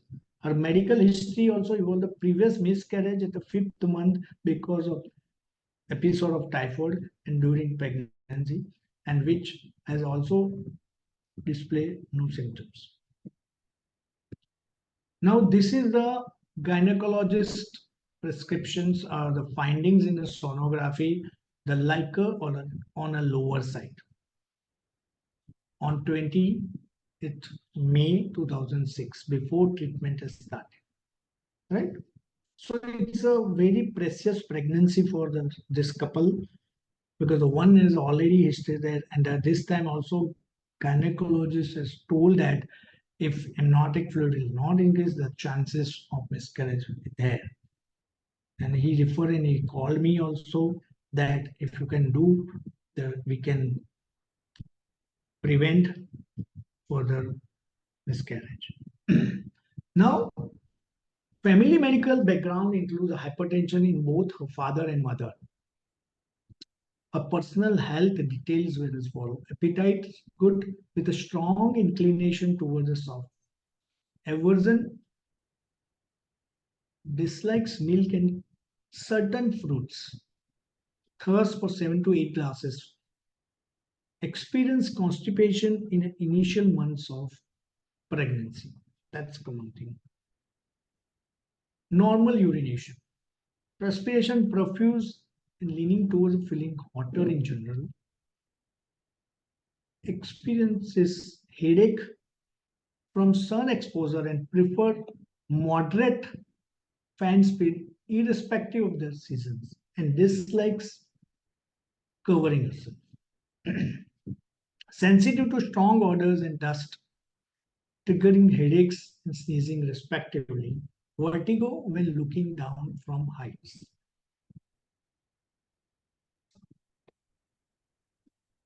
Now, mental state. See, whatever I have treated many cases of oligohydramnios, the right mental state is very, very important, because we do not have any specific medicine for improving amniotic fluid. Neither they have nor we have. We don't have any pathology. We don't have any rubric also.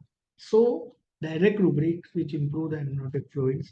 So we require complete history and the emotional history if it is there, and then other physical generals and particulars. So mental state, very aggressive, anxiety about pregnancy, obviously, because the past history was there. Fear of passing from tunnels, fear of passing from tunnels. Love to stay in company, very punctual, usually reaches the place in time, likes to keep her things in a quite organized manner and at proper place, right? If somebody cheats her, she feels a lot for some time, then forgets that matter. Very suspicious, does not put trust easily on people. She is very much sensitive. If somebody taunts her, she weeps. And she is sensitive to rudeness and reprimands. She weeps in alone, cannot see others suffering, falls sick, and she craves for consolations. Very much talkative, religious, believe in God, loves traveling, hurried by nature, does work very fast, and there is no regret or disappointment in her life. It's nothing much more emotional trauma, but whatever we got symptoms and history, we have converted into the rubrics. The anxiety anticipation obviously is there, communicative is there, consolation emulation, fastidiousness is there, then fear of narrow places, sentimental, superstitious, suspicious, weeps easily, vertigo on high places, headache from strong orders aggravation, abortion tendency to profuse perspirations, milk aversion, dust aggravation, sour desire, and sweet aversion. So, looking to the totality, two medicines you must have thought about, right? So, we have given the remedy after the repetitization. Definitely, the history is suggesting of pulsatilla or argentum nitricum. Clear. Started with argentum nitricum 206 doses, and you see the result. Liquor has improved within a 1 month. The doctor has suggested you take the 1 month, come after regularly for checkup. We will see. And he called me that there is an improvement, but not sufficient. If will not improve further, the chances of miscarriage is more than 90%. So we have follow-ups after another doses of argentum. The liquor is increased in a next follow-up with a confirmed sonography and with a gynecologist.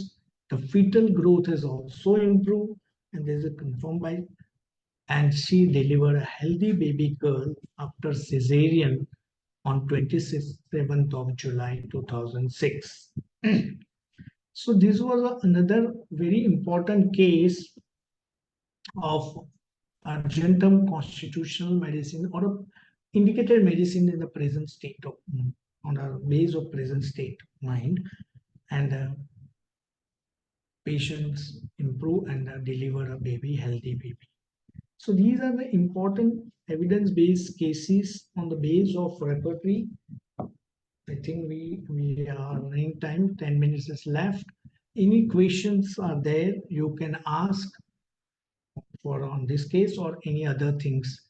I'm very much thankful of this international forum and Sahani sir, who has called me personally, and I never met him, but I saw and I heard about him a lot, and I was very much thankful of sir for giving me a chance to share my experience over here, whatever little bit, and I'm practicing on this way on the base of repertory and repertorizing. Generally I repertorize all the cases, even in acute cases, even in a fever cases, because when we repertorize and then we give the medicines, our confidence level is increased like anything, and we can tell our patients also that we can you can improve in this much time. So thank you very much, sir. Thank you, Any sir. questions? The questions are there, you can ask. Participants, if you have, Sridhar Kurup sir has already raised his hand. Sir, you can ask. So I appreciate your presentation, sir. It is essential to repertorize unknown medicine. It can come sometimes. It is common remedy, or to the body crush remedies also can come. But anyway, Right. it is a very good, wonderful presentation. You can come to our next sections also. You are most welcome for our forum. Thank you very much, sir. Keep it up. Thank you. A big salute. you, sir. Thank you very much. Thank you, sir. Thank Let me others may on. And any more participants? If you have any questions, please ask. Sahani sir is there, or Sahani sir is not there? No, I think. Sahani sir is not there. Okay, so I wanted to say personally thanks to you. Okay, I will call you. Okay, Dr. Danesh, are you there?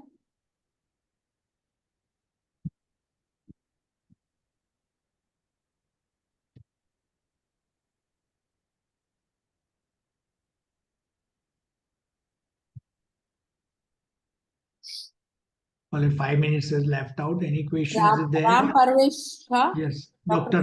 Dr. Ram Parvesh Shah. Yeah, please ask. Very thanks, Dr. RONAK Shah ji. बहुत अच्छा, very Namaskar, nice sir. presentation, excellent Okay, session according to individualization, repertorization, and angle of treatment. Very nice presentation. There are 3 angles of treatment. Thank 3 you. angles of treatment. Subjective angle, symptomological angle. First angle of treatment, symptomological angle, and second, pathological angle, and third, miasmatical angle. I am very happy. You are very nice presentation. Thank you, RONAK sir. Thank you, sir. Thank you, sir. Anjanila, what you Thank like you. to tell anything? Thank you, sir. Anybody else? There are more than 50 doctors over here. So I would also like to know anybody's experience on oligohydramnosis or any other spring disease or any other pathology who has experience who can share. I think the participants heard Dr. Ronak Shah's request. If you have any experience or you have, you can share here. And if you have any doubts also, you can clear from Dr. Ronak Shah. He's an experienced doctor. And actually it was a nice presentation and it's crystal clear. It was crystal clear. Thank you so much.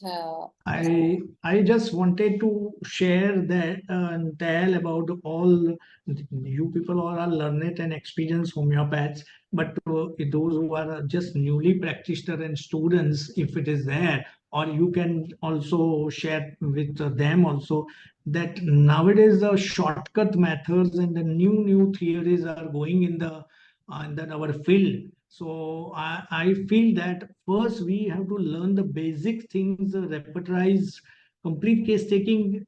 There is always a problems in a case taking, and the students and the newcomers are not taking a complete case. I think Dr. Danesh wants to tell about it, something. Yeah, Please, sir. Please, sir. Dr. Danesh, please.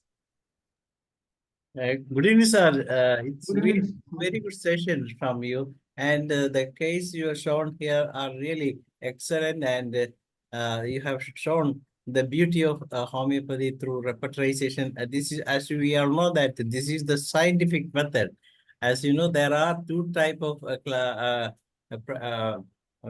selection of the remedy by means of classical method by repertorization, that we call a scientific method. The other one is just artistic method, and where the person is not repertorizing. But when you choose the medicine as per repertorization, that will act as speed as just like a bullet.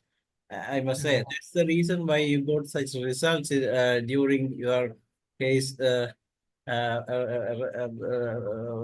Both in all those cases, because Argentine nitrogen 206 dose has done such a wonderful result in the last case. So people may think that it may be a case of Parsagla or some other remedy. This is beauty, as you pointed out, that most of us should always case the take in detail and then find out the right rubric and then go for repertorization. And after repertorization, you can confirm the remedy with the materia medica. Make sure that the remedy is the right symptom with that you got by repertorization. And of course, you can, in the end, you can choose whenever there is a confusion, you can go ahead whether the person is choleric, what kind of temperament he belongs to or she belongs to. Of course, these are the things you have shown in the presentation of, and we need more such presentation in the future also, sir. Sir, what kind of potency you choose? Is always you stick out to these 200 or whether you use potencies? Yeah, very good question. I would love to share my experience with the answers. Sir, generally what I do when clear-cut picture of the mind is there, the mentals are very much clear to me, then I will start with the 200 potency with the infrequent doses. And then I see the results after giving the infrequent doses. If the patient is improved with the infrequent doses, then I will not repeat much. If the improvement stop, I will go repeat the same potency until that potency is exhausted according to the posology. And then I will go for a 1M. But when advanced pathology is there, right, alopecia totalis, I have not started with the 200 potency. I would have started with the phosphorus 200 potency because the mentals are quite clear also. But then in advanced pathology, I would always prefer to go for a low potency and allow the reserve higher potency with me. So if it is HIV positive, cancer patients, and Parkinson disease, such type of cases, I prefer 30 or 200 potency, even though the matches very well with the constitutional medicines. Or I will give in a 5-cup method, so which will give the improvements. This is my experience. But in acute conditions, I always prefer 200 potency with the frequent doses. In oligohydramnios, I have treated more than 50 to 100 cases with the argentum nitricum, pulsatilla, staphylococcus aureus, sulfur, carcinosin, depend on the state of the lady during that time. And staphylococcus aureus is maximum I am using because the mental and state as well as the humiliation with even in a Indian culture, the mother-in-law dominations are there, humiliations are always there. So suppressed emotion, indignations are there. So 201M potency is helping a lot of patients improve in improving the liquor or amniotic fluid. Sir, what's your opinion on this LM potency? Some of the doctors are using low potencies and tinctures. What's your opinion on that? For example, some people used to give Pulsatilla tincture 5 drops per day. Some even give 3x or 3 or 6 potency. Most of the I have seen it here. Most of the Pakistani doctors uses these 6 potency, 6 not 6x but 6C potency. Yeah, 6C potency, sir, I am not using much in my practice because I am taking complete case, and when I get a clear-cut picture evaluation of the drug like a sulfur, argentum, carcinosin, calcarea, I always start with the 200 potency. But when the pathology is advanced and there are chances of aggravation and the picture is clear, then I would suggest 200 potency in a 5-cup method. So will be diluted, so no chance of aggravation. But 6 potency, 3 potency, I'm never used. No doubt, the Clark has given an advanced in his experience, always given a lower potency, but that is only on a base of acute or a chronic physical totality, not a complete case. That is my experience. Sir, you are practicing in Singapore as well as in the. Yes. 2006 onwards, I am practicing in Singapore. Now I'm frequently going over there and see my patients over there. Now the online has also started too much. Otherwise, I used to go every monthly in last year. What kind of support you are getting? Support was excellent because of the South Indian patients are there. Then Chinese patients definitely not prefer much, but few who is recommended very strongly by the other friends. Then definitely. Otherwise, all the Malay people are more there. Then Sri Lankan people and then Pakistani people are also was taking my treatment, and the British people also. There you are practicing only chronic disease or an acute disease? No, I have made it because of now 16 years is completed. So I made that type of facility. I give the home kit to them, and they generally do the video call. The constitutional medicines I already prescribed for 2 months or 3 months. Whenever my visits, the next appointments are already fixed up. So then in between they have a cough, cold, fever, diarrhea, whatever it is, I give the home kit medicines, and then according to the totality, I ask them to take that medicine. Whether you use any biochemic medicines during? Yes, sir. I am using biochemic also whenever required. Like if the upper respiratory tract infection, frequently the kali mure is there, nose block is there, I generally pick. And then arthritis, I always prefer Calcutta Fluor 6x is there. So MacPhos is also prescribing. Natrum for 6x always generally give for hyperacid acid peptic disorders. Okay, thank you very much, sir. Excellent answering, and hope that you will come up with some of cases in the future, sir. Yes, sir. I am always eager to share my experience with all of you. Once again, thank you very much for inviting me, and good night. Thank you very much. Thank you, Dr. RONAK SHAH, for your excellent presentation. It was crystal clear and everyone can catch that your words and the repertorization very easily. The way you have presented is excellent. And thank you so much for your presentation, and come again to our forum. And good night, everyone. Yeah. Now we are moving to someone else has raised hand. I think for 2 minutes. Imran Khan has raised. Sir, you can ask. Yes. Only 2 minutes. Okay. I need a feedback also. They can directly give to me also feedback. Sir? Yes, sir. Thank you so much for sharing with us this interesting and complicated cases. I want to know that any group or any link for daily this kind of seminars or webinars. We are running the WhatsApp group also. We have more than 1,000 doctors where I am sharing my experience and sharing my tips, and we keep the regular webinars also. But this international forum is also one of the platform where you can learn with so many other homeopaths at a time. So you can directly contact me also. And you can join this forum also, International Forum for Promoting Homeopathy also. Right? So how to, sir, connect?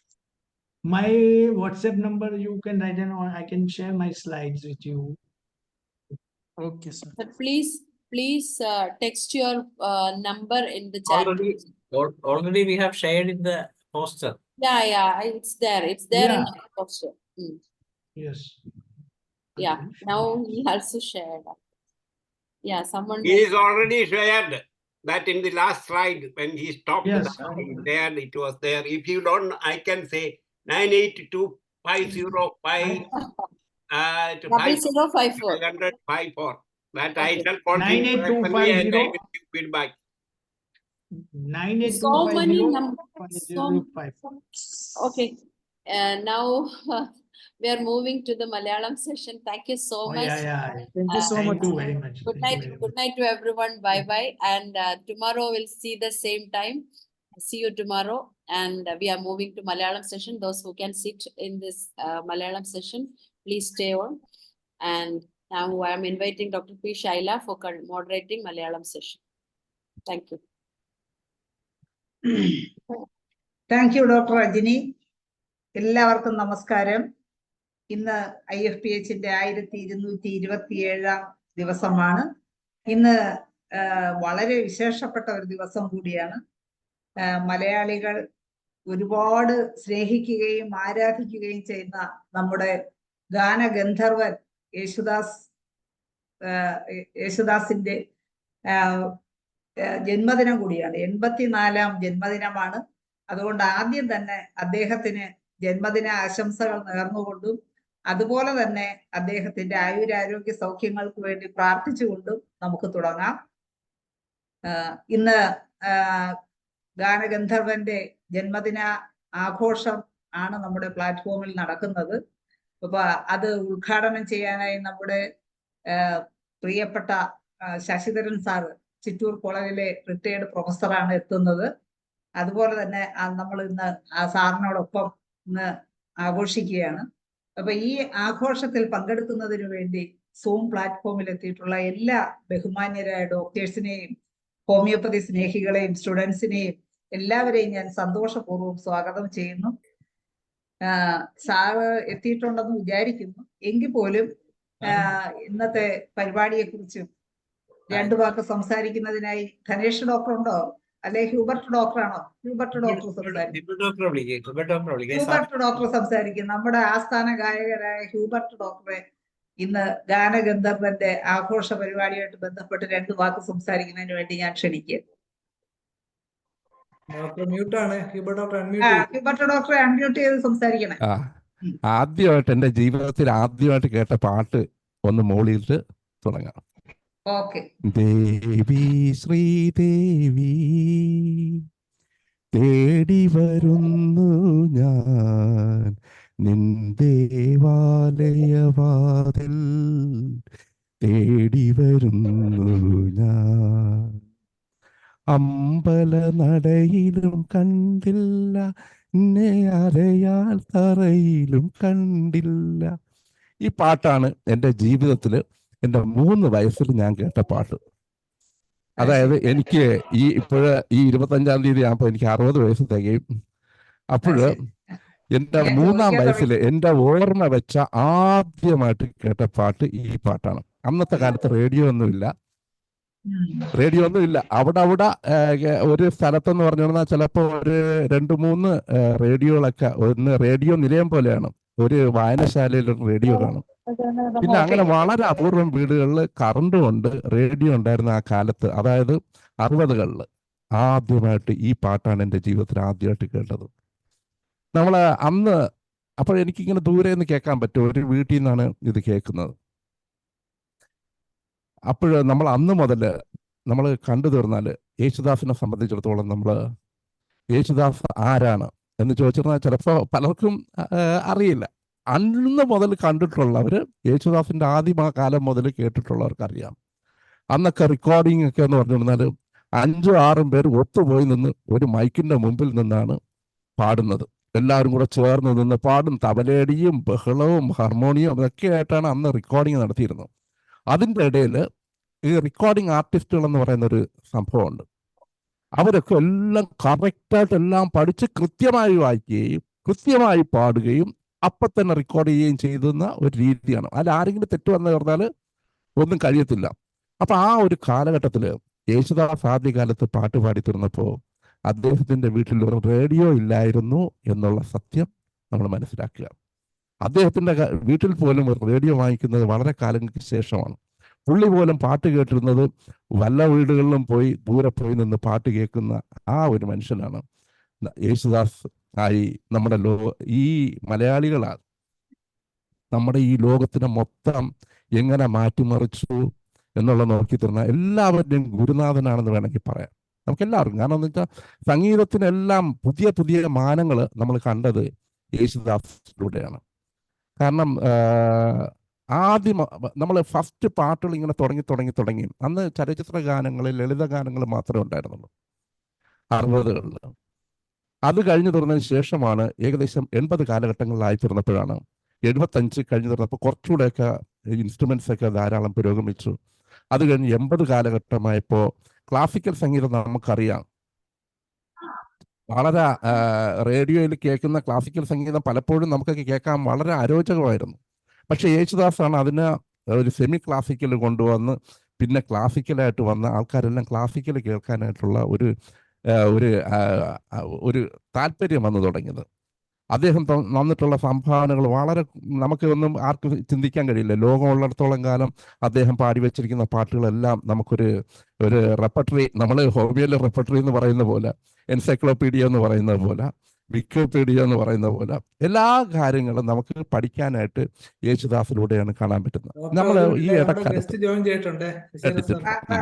അല്ലേ എന്തായാലും doctor ഒന്ന് പറഞ്ഞു തീർക്കട്ടെ. Doctor ഈ അടുത്ത കാലത്ത് ഞാൻ കേട്ട ഒരു സംഗതി എന്താന്ന് വെച്ചാൽ, ജെറി അമൽദേവ്, പ്രശസ്ത സംഗീത സംവിധായകനായ ജെറി അമൽദേവ് പറയാണ്, യേശുദാസ് സാധാരണ നമ്മളോട് സംസാരിച്ചിരിക്കുമ്പോൾ സാധാരണ ആൾക്കാർ സംസാരിക്കും പോലെയാണ്.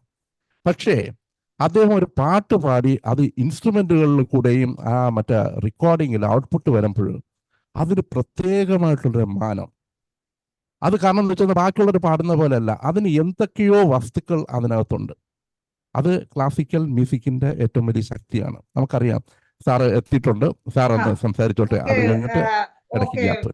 ഹ്യൂബർട്ട് ഡോക്ടറെ, നമ്മുടെ ഇന്നത്തെ ഗാനഗന്ധർവന്റെ ജന്മദിനാഘോഷം ആണ് നമ്മുടെ പ്ലാറ്റ്ഫോമിൽ നടക്കുന്നത്. അത് ഉദ്ഘാടനം ചെയ്യുന്നത് നമ്മുടെ പ്രൊഫസർ ശശികുമാർ സാറാണ്. സാർ എന്തായാലും എത്തിയിട്ടുണ്ട്. സാറിനെ ഞാൻ സന്തോഷപൂർവ്വം ആദരപൂർവ്വം സാറിനെ ക്ഷണിക്കുകയാണ് നമ്മുടെ പ്രോഗ്രാം ഉദ്ഘാടനം ചെയ്യാനായി.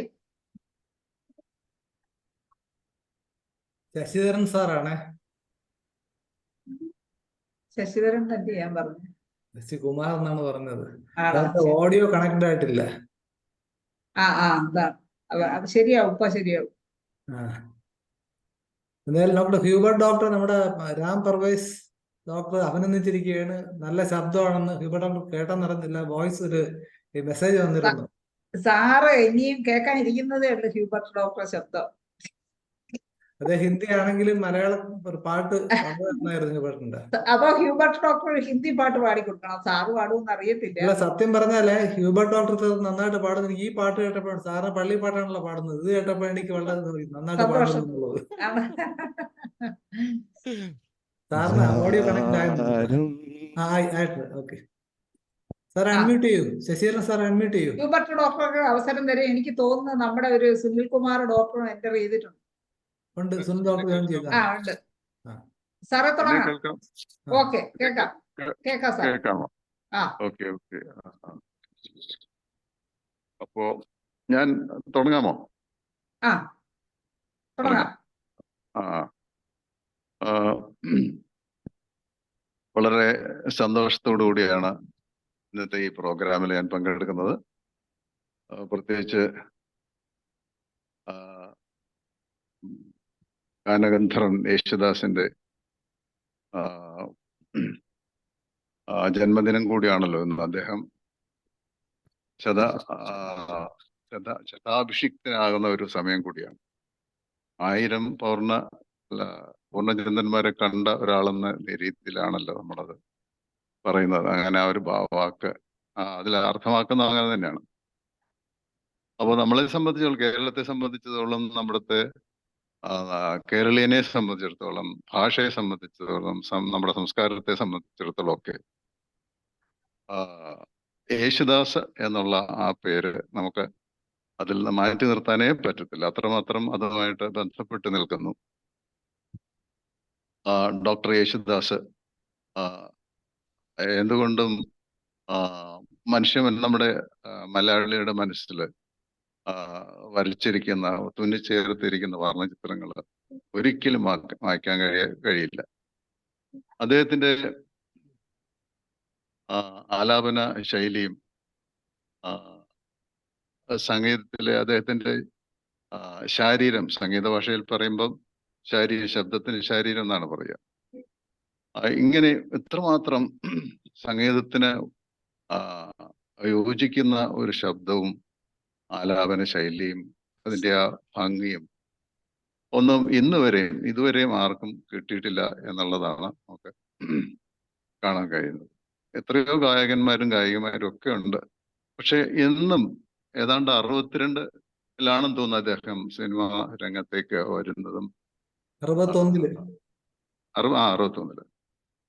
പാടി തുടങ്ങുന്നതും.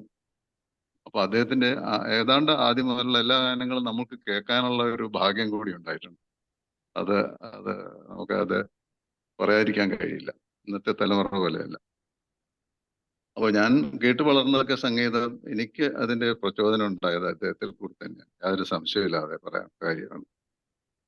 എനിക്കിപ്പോഴും ശാസ്ത്രീയ സംഗീതം ആണ് ഞാൻ എൻ്റെ പ്രൊഫഷണലി അങ്ങനെ ആയിരുന്നെങ്കിൽ പോലും എൻ്റെ കുറച്ച് ഇൻട്രസ്റ്റ് കൂടുതൽ നിൽക്കുന്ന എനിക്ക് തോന്നുന്നു ഈ സിനിമാ സംഗീതവും ലളിത സംഗീതമാണെന്ന് എനിക്ക് തോന്നുന്നു.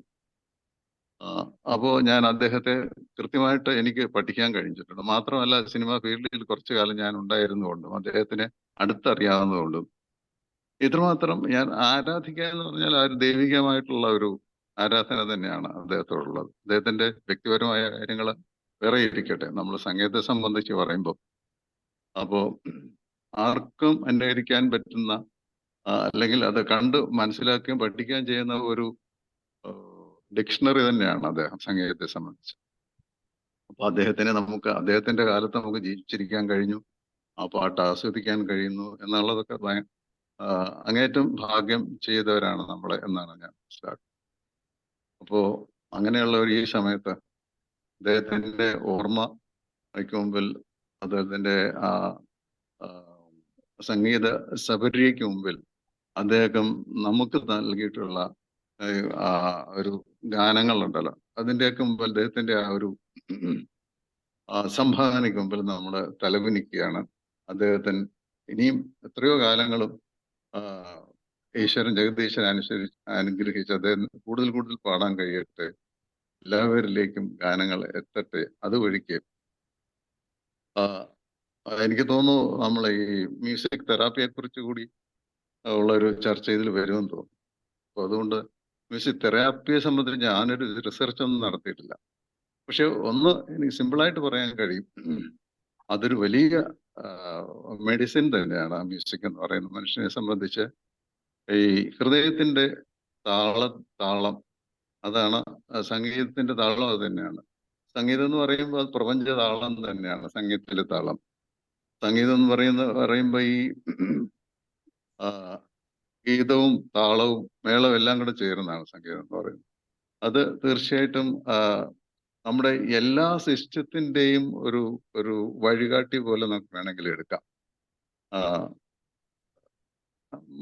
ഹോമിയോപ്പതിയും ചെയ്യുന്ന വളരെ സാത്വികമായ രീതിയിലുള്ള ഒരു ചികിത്സയാണ് ഹോമിയോപ്പതി നമുക്ക് കാണാൻ കഴിയുന്നത്. മനുഷ്യനെ ഉപദ്രവിക്കാതെ, മനുഷ്യന്റെ ഓരോ വ്യക്തിയിലുമുള്ള ആന്തരികമായിട്ടുള്ള ആത്മീയമായിട്ടുള്ള ശക്തിയെ ഉണർത്തിക്കൊണ്ടുവന്ന്, അറ്റോമിക് സിദ്ധാന്തമാണല്ലോ എൻ്റെ പിന്നിലുള്ളത്, ഉണർത്തിക്കൊണ്ടുവന്നാണ് പിന്നെ രോഗമുക്തി ഉണ്ടാക്കി കൊടുക്കുന്നത് എന്ന് പറയുന്ന പോലെ തന്നെയാണ് സംഗീതവും അവന്റെ ആത്മാവിനെ വിളിച്ചുണർത്തുക ചെയ്യുന്നത്.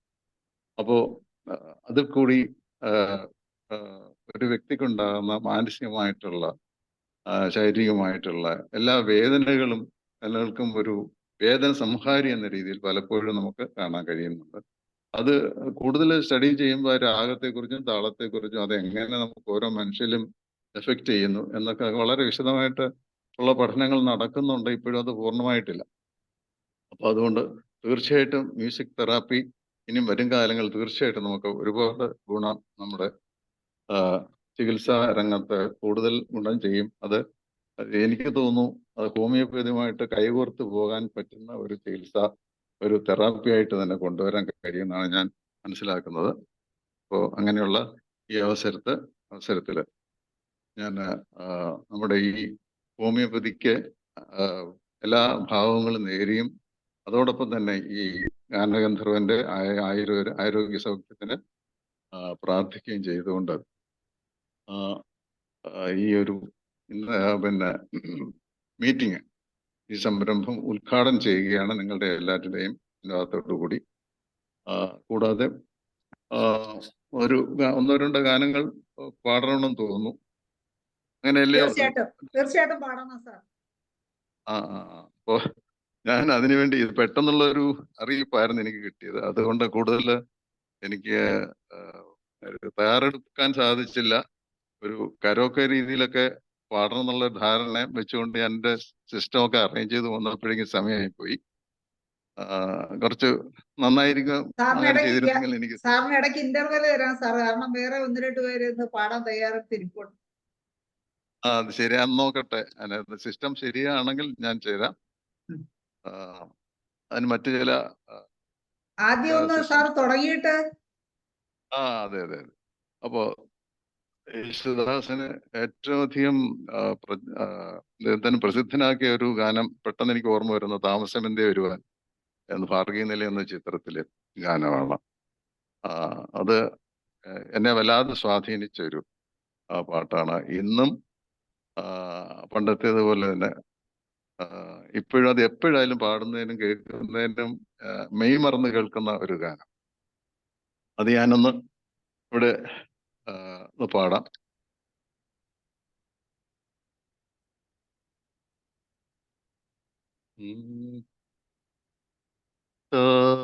താമസമെന്തേ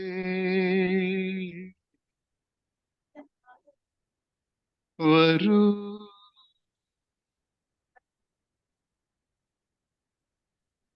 താമസമെന്തേ വരുവാൻ പ്രാണസഖി എൻ്റെ മുന്നിൽ, താമസമെന്തേ അണയാൻ പ്രേമമയേ എൻ്റെ കണ്ണിൽ, താമസമെന്തേ വരുവാൻ പ്രാണസഖി എൻ്റെ മുന്നിൽ, താമസമെന്തേ അണയാൻ പ്രേമമയേ എൻ്റെ കണ്ണിൽ, താമസമെന്തേ വരുവാൻ. ഹേമന്ത യാമിനി തൻ പൊൻവിളക്ക് പൊലിയാറായി, മാകന്ദ ശാഖകളിൽ രാക്കിളികൾ മയങ്ങാറായി, താമസമെന്തേ വരുവാൻ, താമസമെന്തേ വരുവാൻ. Thank you.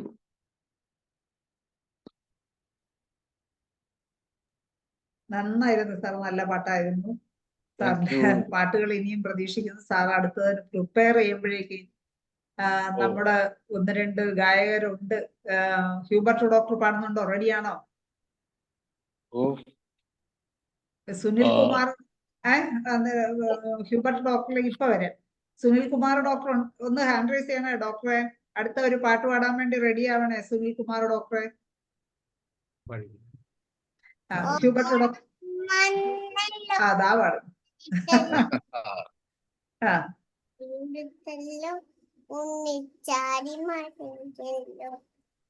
കൂട്ടുകാരെ വരുന്നില്ലേ വീട്ടിലിരുന്നാലോ, സന്ധി വരും മുമ്പേ ഉണ്ണി പന്ത് കളിക്കണ്ടേ, സന്ധി വരും മുമ്പേ ഉണ്ണി പന്ത് കളിക്കണ്ടേ, സന്ധി വരും മുമ്പേ ഉണ്ണി പന്ത് കളിക്കണ്ടേ. കൊള്ളാം. നമ്മുടെ സുനിൽ ഡോക്ടർ റെഡിയാണെന്ന് തോന്നുന്നു. ഒരുപാട് കൊച്ചിനെ ഒരുപാട് വിളിച്ച് കുഴയൊന്നും വേണ്ട, എളുപ്പം വിളിക്കാതെ തന്നെ കണ്ട മുമ്പോട്ട് വന്ന് പാടിയത്. ഡോക്ടർ കൊച്ചുമോളല്ലേ, അതുപോലെ ഇരിക്കുള്ളൂ. സുനിൽ ഡോക്ടർ അടുത്ത നമ്മളെ സുനിൽ ഡോക്ടർ ഹാൻഡ് റൈസ് ചെയ്തിട്ടുണ്ട്. ഡോക്ടറെ തുടങ്ങാം. ഡോക്ടറുടെ ഒരു പാട്ട് ഞങ്ങൾ പ്രതീക്ഷിക്കുന്നു. കേൾക്കാമോ? കേൾക്കാം ഡോക്ടറെ. സൗണ്ട് വേണമെങ്കിൽ ഇത്തിരി കൂടെ കൂട്ടിക്കോ, കൂട്ടാൻ പറ്റുമെങ്കിൽ. ഇന്ന് ചന്ദ്രമോഹൻ ഡോക്ടറും പാട്ട് പാടാൻ റെഡി ആയിട്ടിരിക്കുകയാണ്. ഞാനൊരു യേശുദാസ് പാടിയ ഒരു അയൽക്കാരി എന്ന ചിത്രത്തിലെ ഒരു പഴയ പാട്ടാണ് പാടാൻ ശ്രമിക്കുകയാണ്. ഓക്കെ. ഇലഞ്ഞിപ്പൂമണമൊഴുകി വരുന്നു, ഇന്ദ്രിയങ്ങളിലതു പടരുന്നു, പകൽക്കിനാവിൻ പനി നീർമഴയിൽ പണ്ടു നിൻമുഖം പകർന്ന ഗന്ധം, ഇലഞ്ഞിപ്പൂമണമൊഴുകി വരുന്നു. രജതരേഖകൾ നിഴലുകൾ പാകി, രജനീഗന്ധികൾ പുഞ്ചിരി തൂകി, ഈ നിലാവിൻ നീലഞ്ഞൊറികളിൽ ഓമനേ നിൻ പാവാടയിളകി, ഒഴിഞ്ഞ ദിനത്തിൽ നിതളുകൾ പോലെ അകന്നു പൂമ്പട്ടുതിരകൾ.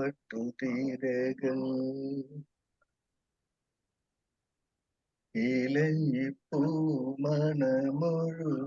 വരുന്നു, ഇന്ദ്രിയങ്ങളിലതു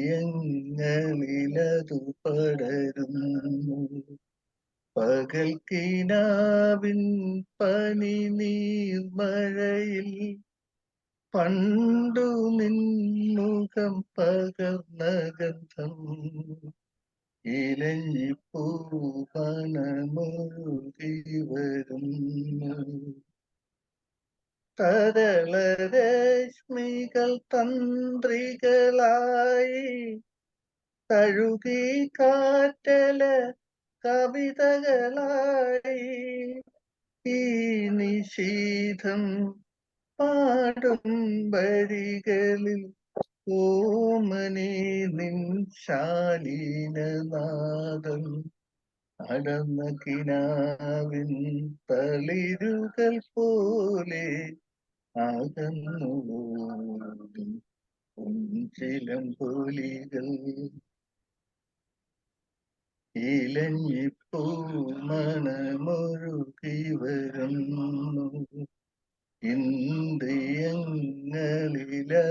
പടരുന്നു, പകൽക്കിനാവിൻ പനി നീർമഴയിൽ പണ്ടു നിൻമുഖം പകർന്ന ഗന്ധം, ഇലഞ്ഞിപ്പൂമണമൊഴുകി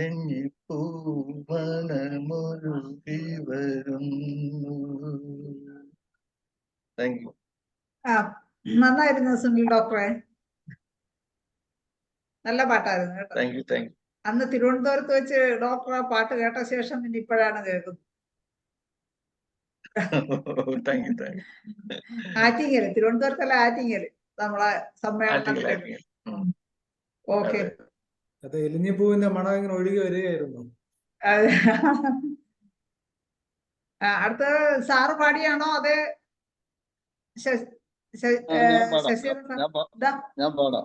പാടാം? ഓക്കെ. ചന്ദ്രമോഹൻ ഡോക്ടറിലോട്ട് വരാം, ഹ്യൂബർട്ട് ഡോക്ടറിലും വരാം. ഞാൻ ഇത് പാടിക്കഴിഞ്ഞിട്ട് ഞാനൊന്ന് സ്ഥലം വിടും. Okay sir.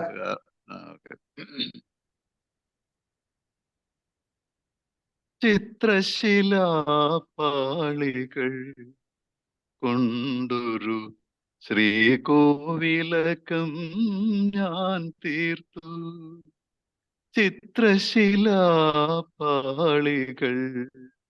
കൊണ്ടൊരു ശ്രീകോവിലകം ഞാൻ തീർത്തു, അതിൽ നിത്യമെനിക്കാരാധിക്കാൻ നിന്റെ വിഗ്രഹം കണ്ടെടുത്തു.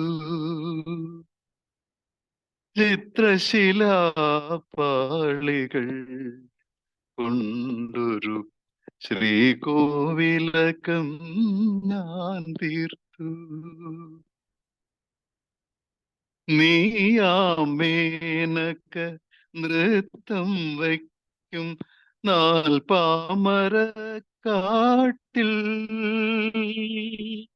നീയാമേനക്ക നൃത്തം വയ്ക്കും നാൽപ്പാമരക്കാട്ടിൽ.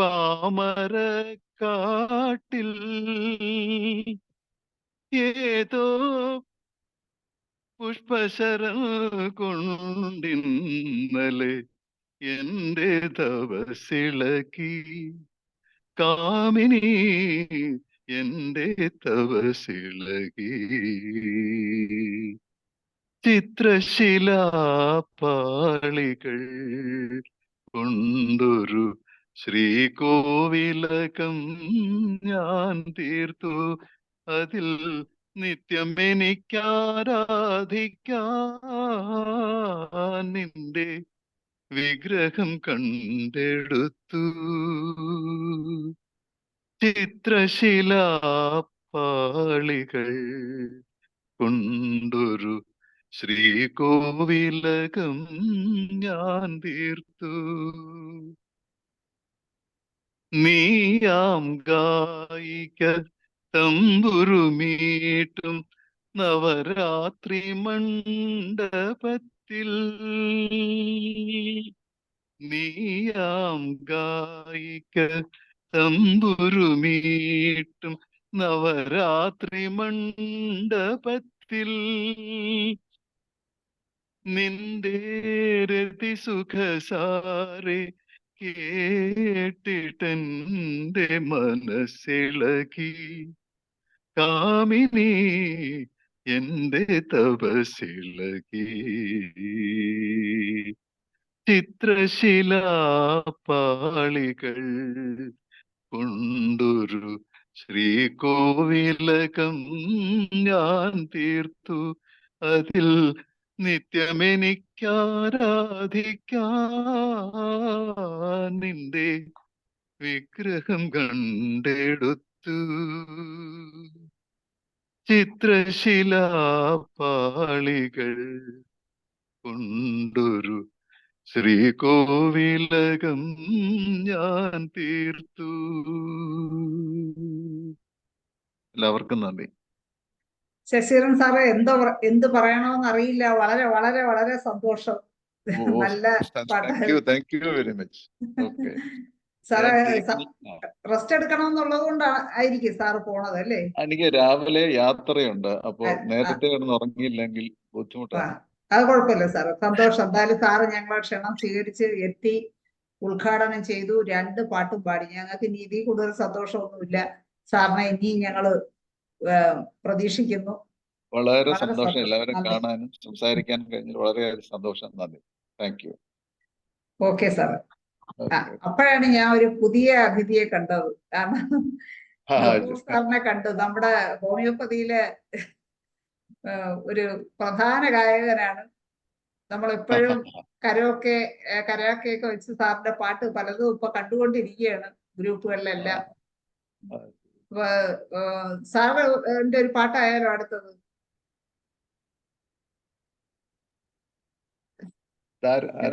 മ്യൂട്ടാണ് സാർ, ഒന്ന് അൺമ്യൂട്ട് ചെയ്യണേ. ഗഫൂർ സാർ ഒന്ന് അൺമ്യൂട്ട് ചെയ്യണേ. ഡോക്ടർ അബ്ദുൽ ഗഫൂർ.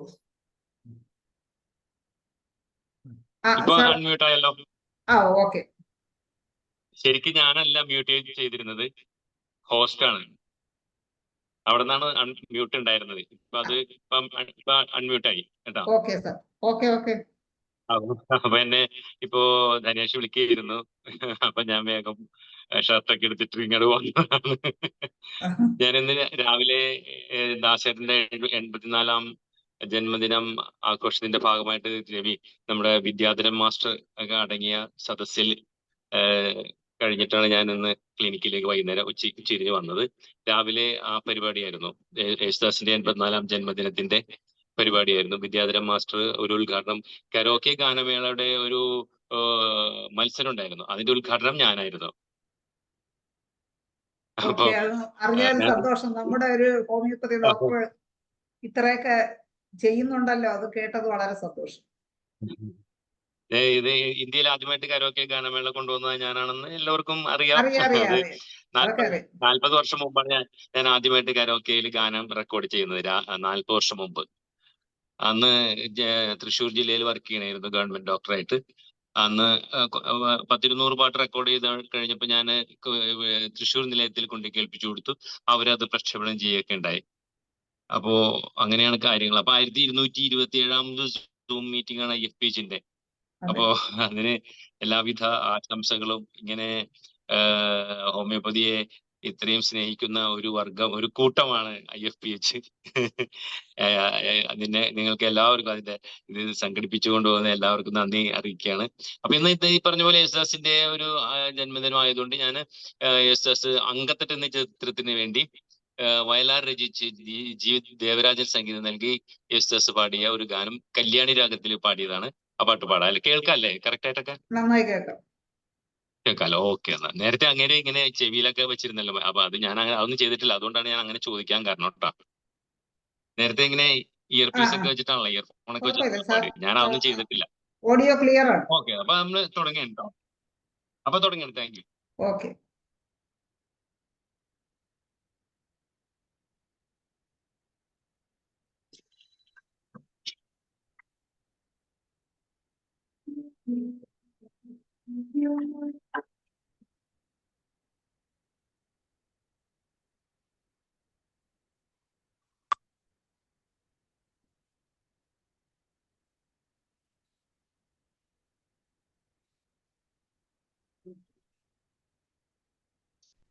ീകരണമാർമോളെ അംശുമതി പാലേ അനംഗ കാവ്യക്കലേ ഇതിലേ ഇതിലേ ഇതിലേ അങ്കണമാർമോളെ അംശുമതി പാലേ അനംഗ കാവ്യക്കലേ ഇതിലേ ഇതിലേ ഇതിലേ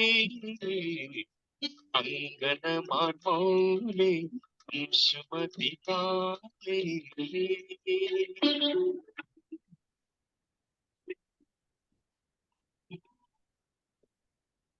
കരോക്കെ കേൾക്കുന്നു.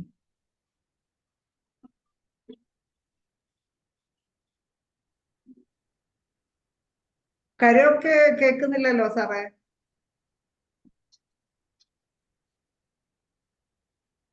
എന്താ പറഞ്ഞ? കരോക്കെ ഇടയ്ക്ക് മ്യൂസിക് കേൾക്കുന്നില്ല. കേൾക്കുന്നില്ല അല്ലേ?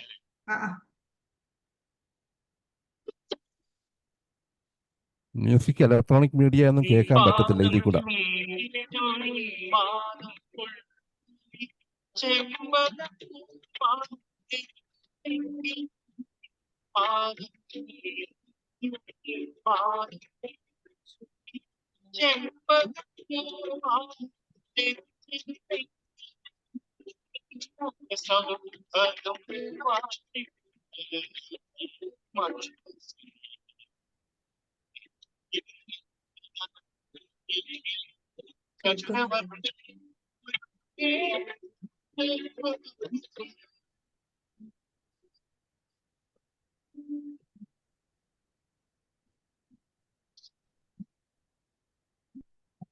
സാറേ ഓഫായി പോയി സാറേ. സാർ കേൾക്കുന്നില്ല. നല്ല പാട്ടാണ്. മൈക്രോഫോൺ ഇല്ലാതെ ഒന്ന് പാടാവോ സാറേ? അത് തന്നെ, അത് വേണ്ടെന്ന്. മൈക്രോഫോൺ വെച്ച് പാടുന്നോണ്ടേ സൗണ്ട് വരുന്നില്ല. സാർ അതില്ലാതെ പാടിയാൽ മതി സാറേ. ഫോണിൽ കൂടെ നന്നായി കേൾക്കാം. അത് ശരി. വരുന്നില്ല അല്ലേ? ഇല്ല ഇല്ല. ഇപ്പൊ കേക്കാവാ? ഇപ്പൊ കേൾക്കാം. ഇങ്ങനെ പാടിയാ.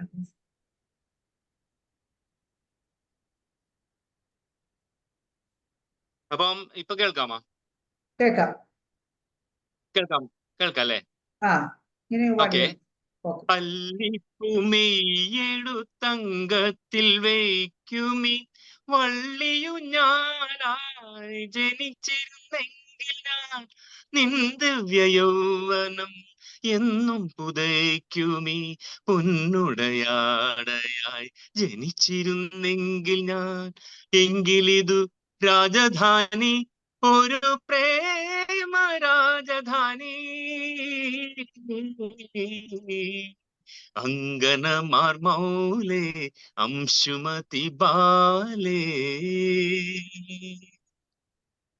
നിന്ദാഹം തീർക്കുവാൻ ചുണ്ടോടു ചേർക്കുമി തെങ്ങിളം നീരായി ജനിച്ചിരുന്നെങ്കിൽ ഞാൻ, സൗന്ദര്യ റാണി നിൻ മാറിൽ മയങ്ങുമീ സ്വർണ്ണ പതക്കമായി ജനിച്ചിരുന്നെങ്കിൽ ഞാൻ, എങ്കിൽ ഞാൻ ചക്രവർത്തി, ഒരു പ്രേമ ചക്രവർത്തി. അങ്കനമാർ മൗലേ അംശുമതി ബാലേ, നിൻ പാദം ചുംബിച്ചൊരുന്മാദം കൊള്ളുമി ചെമ്പകപ്പൂവായി ജനിച്ചിരുന്നെങ്കിൽ ഞാൻ, നിന്നംഗ സൗഭകം വാരിപ്പുണരുമി മന്ദസമീരനായി ജനിച്ചിരുന്നെങ്കിൽ ഞാൻ, എങ്കിൽ ഞാൻ ചക്രവർത്തി, ഒരു പ്രേമ ചക്രവർത്തി. അങ്കനമാർ മൗലേ അംശുമതി ബാലേ, അനംഗ കാവ്യകലേ, ഇതിലേ ഇതിലേ ഇതിലേ. അങ്കനമാർ മൗലേ അംശുമതി ബാലേ. Thank you. പഴയ നല്ലൊരു പാട്ട് എന്തായാലും കുറച്ച് നാളുകൾക്ക് ശേഷം അത് സാറിന്റെ നാവിൽ നിന്നും കേൾക്കാനുള്ള ഭാഗ്യമുണ്ടായി. നല്ല പാട്ടായിരുന്നു, നന്നായി. അടുത്തത് ചന്ദ്രമോഹൻ ഡോക്ടർ. സാറ് തുടരൂല്ലേ? ഒരു പാട്ടുകൂടെ പാടുമെന്ന് പ്രതീക്ഷിക്കുന്നു. അടുത്ത ചന്ദ്രമോഹൻ ഡോക്ടർ ക്ഷണിക്കുക. ചിലപ്പോ ഞാൻ ഇടയ്ക്ക് പോകും, കാരണം വെച്ചാലേ നാളെ എനിക്ക് ഒരു വലിയൊരു പ്രോഗ്രാം ഉണ്ടാവും, അതിന്റെ ഒരു പ്രിപ്പറേഷനിലാണ് ഞാൻ അവിടെ. ഓക്കെ, ചന്ദ്രമോഹൻ ഡോക്ടർ പാടിയിട്ട് സാറിലേക്ക് വരാം. ഒരു സപ്തതി ആഘോഷിക്കുന്ന ദാസേട്ടന് എല്ലാവിധ ഭാവുകങ്ങളും നേർന്നുകൊണ്ട് അദ്ദേഹം പാടിയ പഴയ ഒരു നദി എന്ന ചിത്രത്തിൽ പാടിയ 1000 പാദസരം എന്ന പാട്ട് ആണ് ഞാൻ പാടുന്നത്.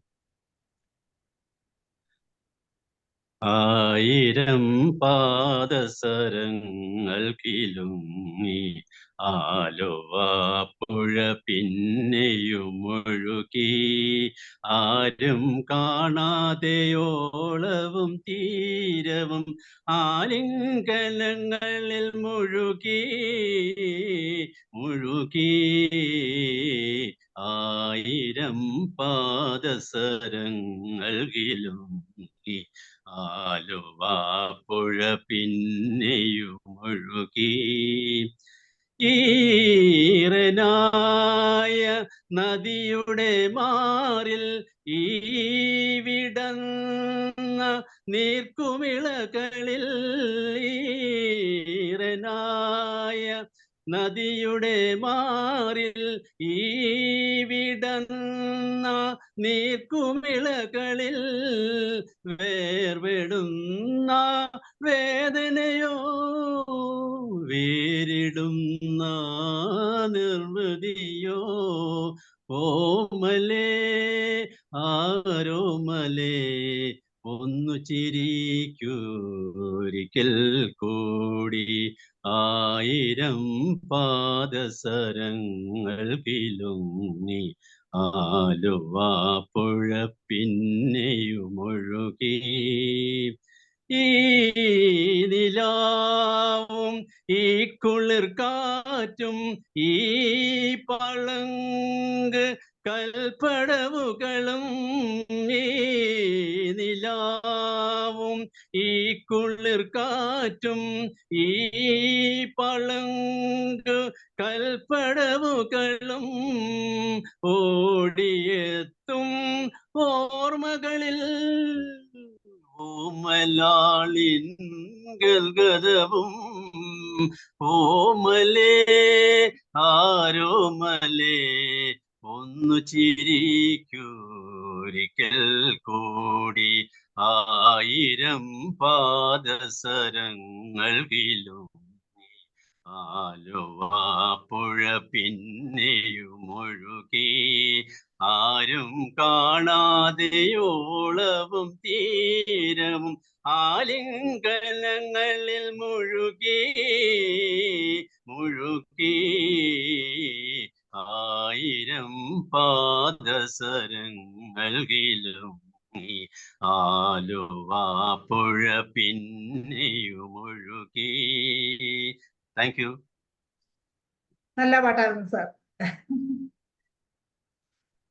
നല്ല പാട്ടായിരുന്നു, നന്നായി പാടി. എന്തായാലും വളരെ നല്ലൊരു ദിവസമായിരുന്നു. എന്തായാലും കുറെ പഴയ പാട്ടുകളൊക്കെ നമുക്ക് കേൾക്കാൻ സാധിച്ചു.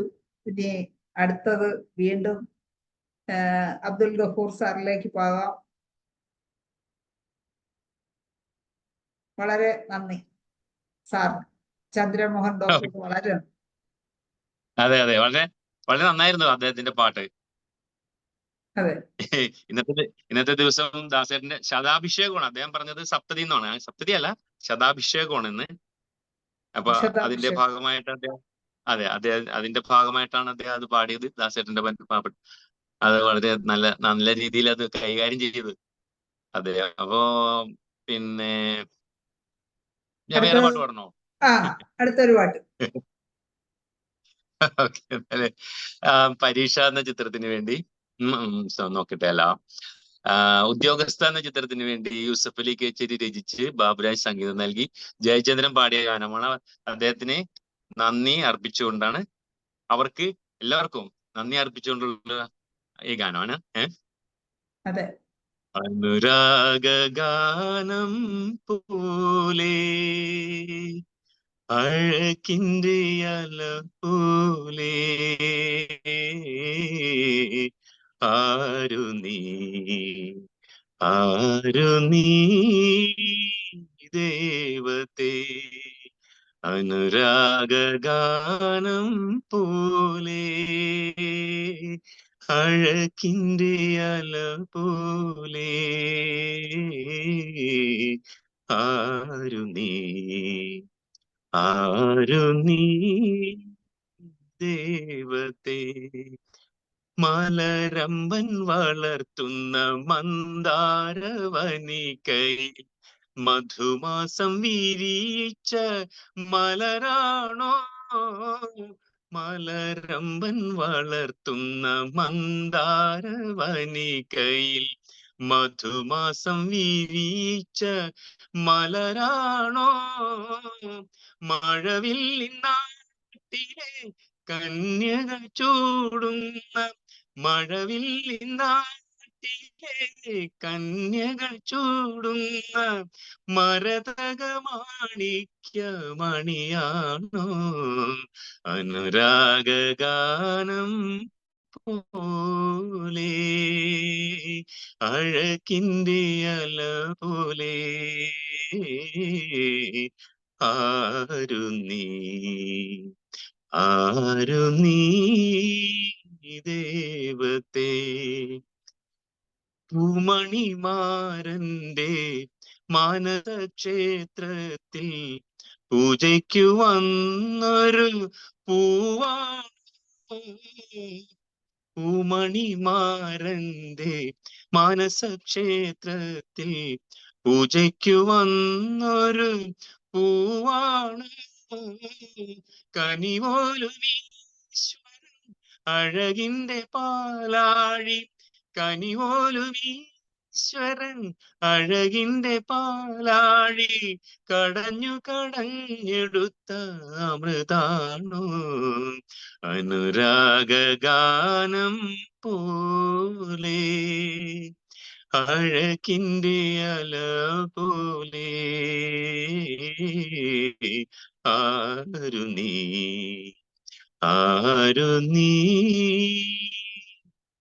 ദേവതേ.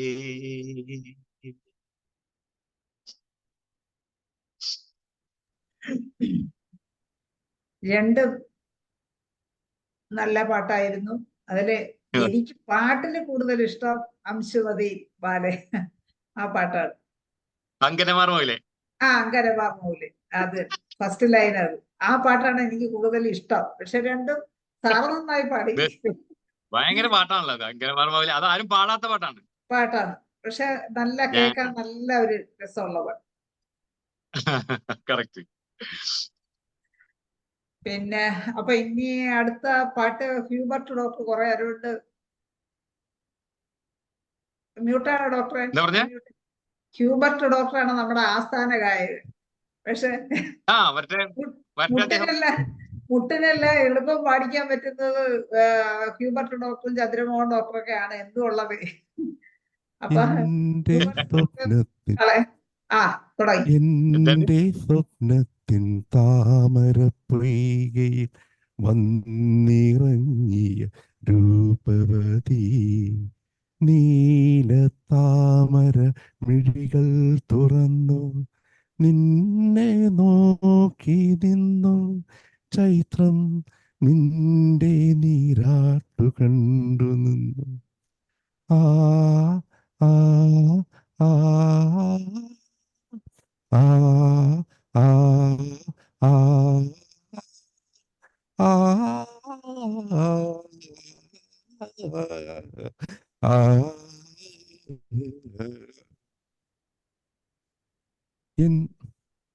എന്റെ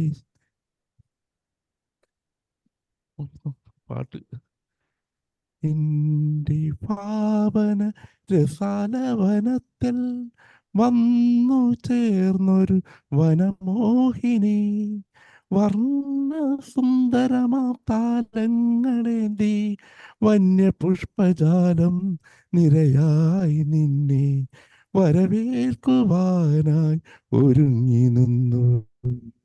ആ ആ ആ ആ ആ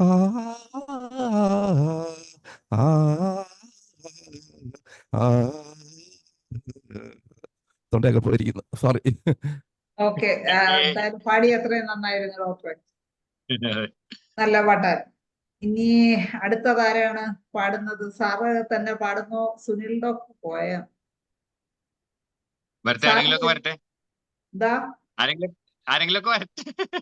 സുനിൽ ഡോക്ടർ ഉണ്ടോ?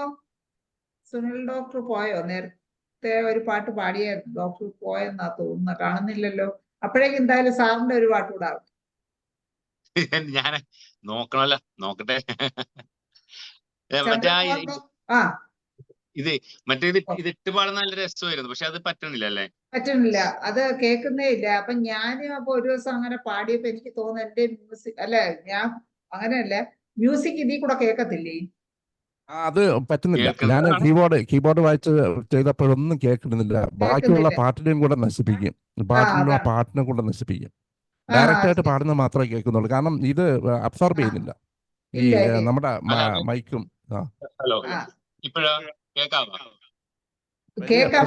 പ്രശ്നമാണ്. ഡയറക്റ്റ് പാടുന്നത് നല്ലത്. ഇതിലൊരു മുഴക്കം പോലെ. സുനിൽ കുമാർ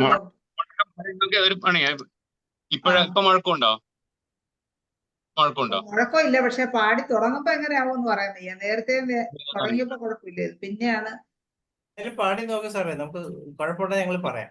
അപ്പോഴും പിന്നെ ആദ്യം പോലെ സാർ പാടണം. ഇതിൽ കൂടെ പാടുന്ന കേൾക്കുന്നില്ലേ? നമുക്ക് എങ്ങനെ വരും അറിയാം. നോക്കേ, ഓക്കെ, ഞാൻ ആ പാട്ടൊന്ന് എടുത്തേക്കട്ടെ. സുനിൽ കുമാർ ഡോക്ടർ എപ്പോഴേക്ക് റെഡി ആയിരിക്കണേ? സാറിന്റെ ഒരു പാട്ട് കഴിഞ്ഞിട്ട് സുനിൽ കുമാർ ഡോക്ടറിലേക്ക് വരും.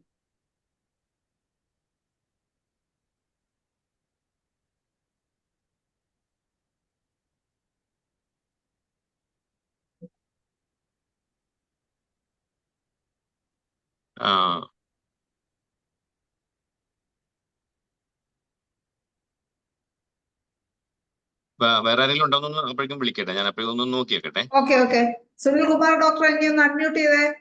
ഡോക്ടർ ഒന്ന് അൺമ്യൂട്ട് ചെയ്യേ. സുനിൽ കുമാർ ഡോക്ടറെ ഒന്ന് അൺമ്യൂട്ട് ചെയ്തേ. റെസ്പോണ്ട് ചെയ്യുന്നില്ലല്ലോ. മെസ്സേജ് ഞാൻ എന്റെ ശരിയായിട്ടുണ്ട്, നോക്കട്ടെ, ഞാൻ ഒന്ന് ഇട്ട് നോക്കാം. Okay okay.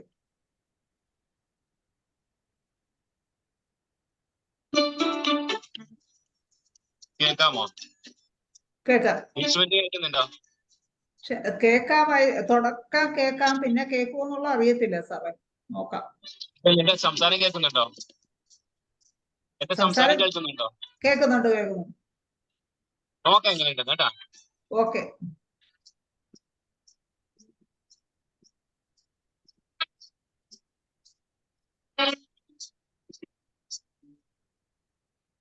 അന്നു നിന്റെ നുണക്കുഴി തെളിഞ്ഞിട്ടില്ല, അന്നു നിന്റെ കവിളിത്ര ചുമന്നിട്ടില്ല, ഒട്ടുകുത്താൻ അറിയില്ല, കണ്ണെഴുതാൻ അറിയില്ല, എട്ടും പൊട്ടും തിരിയാത്ത പാവാടക്കാരി, ഒരു തൊട്ടാൽ വാടിക്കരളുള്ള പാവാടക്കാരി.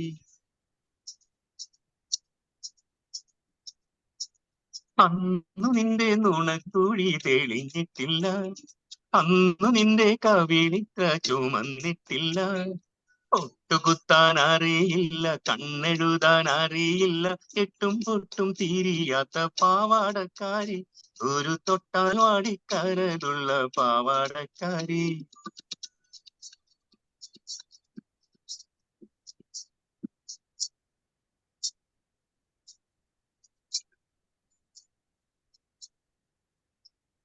കേൾക്കുന്നില്ല. കേക്കല്ലേ? മ്യൂസിക് കേൾക്കുന്നില്ല. അന്നു നിന്റെ മിഴിയാകും മലർ പൊയ്കയിൽ പൊൻകിനാവിന്നരയന്നമിറങ്ങാറില്ല, അന്നു നിന്റെ മിഴിയാകും മലർ പൊയ്കയിൽ പൊൻകിനാവിന്നരയന്നമിറങ്ങാറില്ല, പാട്ടുപാടി തന്നില്ലെങ്കിൽ, പൂപ്പറിക്കാൻ വന്നില്ലെങ്കിൽ, പാലോളി പുഞ്ചിരിമായും പാവാടക്കാരി, പിന്നെ നീലക്കണ്ണിൻ നീരു തുളുമ്പും പാവാടക്കാരി. അന്നു നിന്റെ നുണക്കുഴി തെളിഞ്ഞിട്ടില്ല, അന്നു നിന്റെ കവിളിത്ര ചുമന്നിട്ടില്ല, ഒട്ടുകുത്താൻ അറിയില്ല, കണ്ണെഴുതാൻ അറിയില്ല, എട്ടും പൊട്ടും തിരിയാത്ത പാവാടക്കാരി, ഒരു തൊട്ടാൽ വാടിക്കരളുള്ള പാവാടക്കാരി. പാട്ട് കേൾക്കുന്നുണ്ടോ? കേൾക്കുന്നുണ്ട്. പാട്ട് കേൾക്കുന്നുണ്ട് സാറേ, നന്നായി കേൾക്കും. അന്നു നിന്റെ മനസ്സിലി മലരമില്ല, കൺപുരയിൽ ഇന്നു കാണും കവിതയില്ല, അന്നു നിന്റെ മനസ്സിലി മലരമില്ല, കൺപുരയിൽ ഇന്നു കാണും കവിതയില്ല, പള്ളിക്കൂട മുറ്റത്തുള്ള മല്ലികപ്പൂ മരം ചാരി പാഠം നോക്കി പഠിക്കുന്ന പാവാടക്കാരി, കണ്ടാൽ പാറി പാറി പറന്നു പോകും പാവാടക്കാരി. അന്നു നിന്റെ നുണക്കുഴി തെളിഞ്ഞിട്ടില്ല, അന്നു നിന്റെ കവിളിത്ര ചുമന്നിട്ടില്ല, ഒട്ടുകുത്താൻ അറിയില്ല, കണ്ണെഴുതാൻ അറിയില്ല, എട്ടും പൊട്ടും തിരിയാത്ത പാവാടക്കാരി, ഒരു തൊട്ടാൽ വാടിക്കരളുള്ള പാവാടക്കാരി. Thank you. നല്ല പാട്ടായിരുന്നു സാർ. നന്നായി പാടി, നല്ല പാട്ട്. അടുത്തത് ധനേഷ് ഡോക്ടറെ, സുനിൽ കുമാർ ഡോക്ടറെ ഒന്ന് പിന്നെ കോഹോസ്റ്റ് ആക്കൂ. ഡോക്ടർക്ക് അൺമ്യൂട്ട് ചെയ്യാൻ പറ്റത്തില്ലെന്ന് മെസ്സേജ് എഴുതി കാണിച്ചല്ലോ. ധനേഷ് ഡോക്ടർ ഉണ്ടോ? നിങ്ങളായിട്ട് മ്യൂട്ട് ചെയ്തിട്ടുണ്ടോ? അത് പിന്നെ നമ്മളായിട്ട് അല്ല, അവരവർക്ക് സ്വന്തമായിട്ട് അൺമ്യൂട്ട് ചെയ്യാം, സാധാരണ അങ്ങനെയാണ്. പക്ഷെ ഇന്നെന്തോ ചെയ്യാൻ പറ്റുന്നില്ലെന്ന്.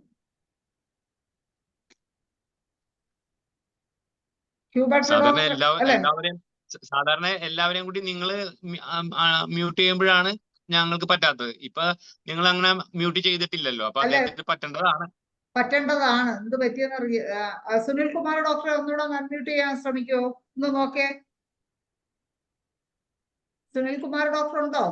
പറ്റുന്നുണ്ടോ? ഇല്ല, പറ്റുന്നില്ല.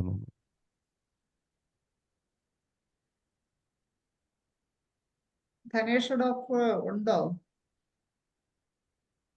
ഏതായിരുന്നാലും നമുക്ക് യേശുദാസിനെ കുറിച്ച് കുറച്ച് ഏതാനും വാക്കുകളൊക്കെ നമുക്ക് സംസാരിക്കാം.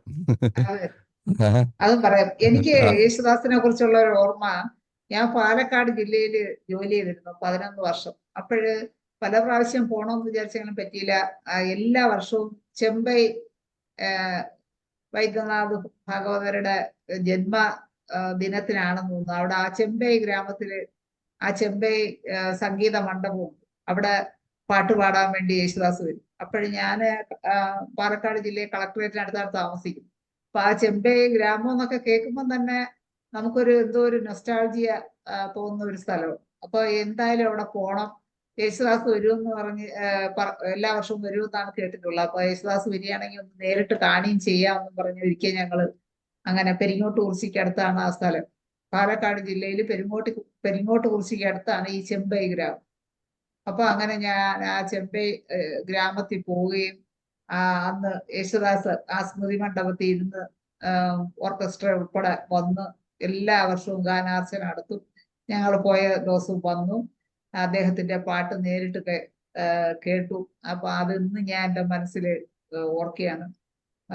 അങ്ങനെ യേശുദാസിനെ നേരിട്ട് കാണാനുള്ള ഒരു ഭാഗ്യം, പാട്ട് കേൾക്കാനുള്ള ഒരു ഭാഗ്യമൊക്കെ ഉണ്ടായിട്ടുണ്ട്.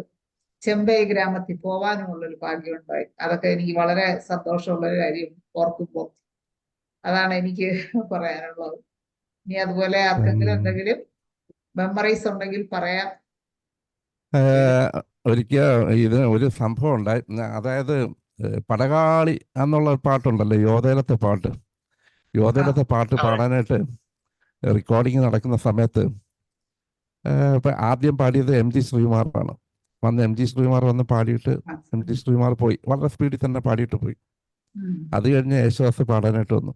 അപ്പൊ യേശുദാസിന് ചില വാക്കുകളൊന്നും അങ്ങോട്ട് കിട്ടുന്നില്ല, അപ്പൊ പാടിയിട്ട് ശരിയാവുന്നില്ല. അങ്ങനെ ഇരുന്നപ്പോൾ പെട്ടെന്ന് അവിടെ ഇരുന്നിട്ട് ആരോ കമന്റ് ചെയ്തു, MG ശ്രീകുമാർ എത്ര കൂളായിട്ട് പാടിയിട്ട് പോയി, യേശുദാസിന് വന്നിട്ട് പാടാൻ പറ്റുന്നില്ലല്ലോ എന്ന് ഒരു കമന്റ് അടിച്ചു. അത് കേട്ടപ്പോൾ യേശുദാസിന് ഭയങ്കരമായിട്ട് അങ്ങ് ഇതായി. എന്നിട്ട് അവസാനം യേശുദാസ് പറഞ്ഞ് MG രാധാകൃഷ്ണന്റെ അനിയന് പാടാൻ പറ്റാത്ത പാടിയ പാട്ട് എനിക്ക് പാടാൻ പറ്റത്തില്ലല്ലോ എന്ന് പറഞ്ഞിട്ട് പുള്ളി അവിടെ ഇരുന്ന് അത് പഠിച്ച് റെഡിയാക്കി ലെവലാക്കി ഒന്നാം തരമായിട്ട് പാടി വെച്ചിട്ടാണ് പോയത്. അത് യേശുദാസിന്റെ പാട്ടേ നമ്മൾ ശ്രദ്ധിക്കത്തുള്ളൂ. അത് കാരണം എന്ന് വെച്ചിരുന്നാൽ ആ ഡെഡിക്കേഷൻ നമ്മൾ മനസ്സിലാക്കേണ്ട അതാണ്. എല്ലാവർക്കും ചിലർക്ക് നൈസർഗികമായിട്ട് തന്നെ ചില കഴിവുകളുണ്ടായിരിക്കാം, ചിലത് അങ്ങനെയല്ല, ഡെവലപ്പ് ചെയ്ത് എടുക്കുന്നുണ്ട്. ഞാനൊരു ക്ലാസിക്കൽ ഒരു ചെറിയൊരു ജണ്ട വരിച്ച് ഞാൻ പാടാം. ചിലപ്പോൾ അത് പാടുമ്പോൾ തൊണ്ട തുറക്കുമായിരിക്കും.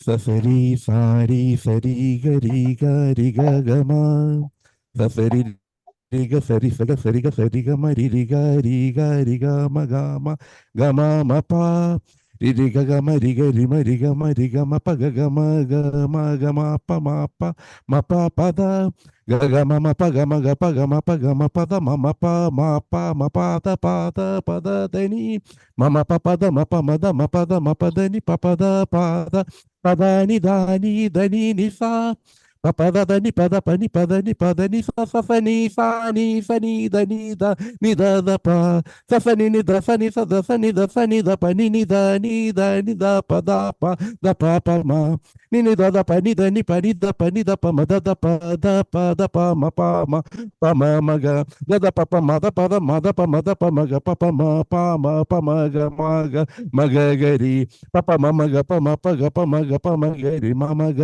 മ ഗ രി ഗ രി ഗ രി രി സ മമ ഗ ഗ രി മ ഗ മ രി മ ഗ രി മ ഗ രി സ. ഞാനിത് പറഞ്ഞ എന്തിനാന്ന് വെച്ചിരുന്നാൽ, ഇത് പാടി എന്തിനാന്ന് വെച്ചിരുന്നാൽ, ശാസ്ത്രീയ സംഗീതത്തിനുള്ള ഒരു ശക്തിയാണ്. നമ്മൾ ഇപ്പോൾ ശാസ്ത്രീയ സംഗീതം പഠിച്ചു തീരുമ്പോൾ നമ്മളിപ്പോഴും സാധാരണ നമ്മൾ ഉച്ചരിക്കുന്ന സ പ സ, ഇത് നമ്മൾ സാധാരണ ശ്രുതി എന്ന് പറയാറുണ്ട്. ഈ നമ്മൾ സാധാരണ നിലയിൽ സംസാരിക്കുന്ന സമയത്ത് സായും കാണും, ഗായും കാണും, മായും കാണും, രീയും കാണും. അങ്ങനെ 3-4 സ്വരങ്ങളായിരിക്കാം നമ്മുടെ സംസാര ഭാഷയിൽ സാധാരണയായിട്ട് നമ്മൾ ഉപയോഗിക്കുക. എന്നാൽ ക്ലാസിക്കലി നമ്മൾ ട്രെയിൻ ചെയ്യുന്ന സമയത്ത് നമ്മുടെ തൊണ്ട സായി, നമ്മൾ അതിൻ്റെ ഇടയിൽ തന്നെ 1000 സ്വരങ്ങളായിരിക്കാം അതിൻ്റെ ഇടയ്ക്ക് നമുക്ക് പ്രൊഡ്യൂസ് ചെയ്യാനായിട്ട് പറ്റുന്നത്. അതാണ് ഈ യേശുദാസിൻ്റെ സ്വരം നമ്മളിപ്പോൾ ഒരു ബാക്കിയുള്ളവരിൽ നിന്നും വ്യത്യസ്തമായിട്ട് നിൽക്കുന്നത് എന്താണെന്ന് വെച്ചിരുന്നാൽ, ഈ സായ് മുതൽ രീ വര അത് ഒരു നീണ്ട ഒരു വലിയൊരു സാധനം അതിനകത്തുണ്ട്. അതാണ് നമ്മൾ ഏത് പാട്ടിനകത്ത് എടുത്തിട്ട് തീർന്നാലും വളരെ പെട്ടെന്ന് തന്നെ അവർ കിട്ടുന്നത്. ക്ലാസിക്കൽ ട്രെയിനിങ് ചെയ്യുന്ന സമയത്ത് നമുക്കൊരു കാര്യമുണ്ട്. സാധാരണ നമ്മൾ പറയുന്നതെന്ന് പറഞ്ഞു കഴിഞ്ഞാൽ ഈ ദൈവത്തിൻ്റെ സ്വരത്തിൽ നിന്നാണ് ഈ സംഗീതം അഥവാ പ്രണവം എന്ന് പറയുന്നത്, അല്ലെങ്കിൽ ഓങ്കാരം എന്ന് പറയുന്നത്, അതിലാണ് സകല പ്രപഞ്ചം ഉണ്ടായതെന്നാണ് ഒരു കൺസെപ്റ്റ്. അപ്പോൾ ഈ പറയുന്ന സമയത്ത് ഒരു ഓങ്കാരം കേൾക്കുന്ന സമയത്ത് അല്ലെങ്കിൽ ഉണ്ടാകട്ടെ എന്ന് പറഞ്ഞ സമയത്ത് അതാണ് ദൈവത്തിൻ്റെ സ്വരമാണ്. ആ സ്വരത്തിലാണ് സകല സൃഷ്ടി പ്രപഞ്ചം മൊത്തം ഉണ്ടായിട്ടുള്ളത്. അതുകൊണ്ട് തന്നെ നമ്മളൊരു സംഗീതത്തിലോട്ട് പോകുന്ന സമയത്ത് ദൈവവുമായിട്ട് ട്യൂൺ ചെയ്യുകയാണ്, ദൈവത്തിൻ്റെ സ്വരവുമായിട്ട് നമ്മൾ ട്യൂൺ ചെയ്യുകയാണ് ചെയ്യുന്നത് ശരിക്ക്. അതുകൊണ്ടാണ് സംഗീതത്തിന് മറ്റേത് കലാരൂപങ്ങൾ ഉണ്ടായിരുന്നാലും ഈ സംഗീതത്തിനുള്ളൊരു പ്രത്യേകത ശക്തി. ഇപ്പം നമ്മൾ തന്നെ നോക്കി തീർന്നാൽ നമുക്ക് കാണാൻ പറ്റും. ഈ നമ്മുടെ ശരീരത്തിൽ സാധാരണ നമ്മൾ ഈ സംഗീതം നമ്മൾ ശരിക്കും പ്രാക്ടീസ് ചെയ്യുന്ന സമയത്ത് പല ഹോർമോൺസും നമ്മുടെ ശരീരത്തിൽ ഭയങ്കരമായിട്ട് ഉൽപ്പാദിപ്പിക്കുന്നതായിട്ട് കാണാൻ പറ്റും. അതിൽ പ്രത്യേകിച്ച് എന്താണെന്ന് വെച്ചിരുന്നാൽ ടെസ്റ്റോസ്റ്റിറോൺ, ഈസ്ട്രജൻ, ഇത് ലസ്റ്റ് സാധാരണ ഉണ്ടാക്കുന്നത്. നമുക്ക് എന്തുകൊണ്ടാണ് ഒരു പാട്ട് കേൾക്കുന്ന സമയത്ത്, ഇപ്പോൾ നമുക്കൊരു പാട്ട് കേൾക്കുന്ന സമയത്ത്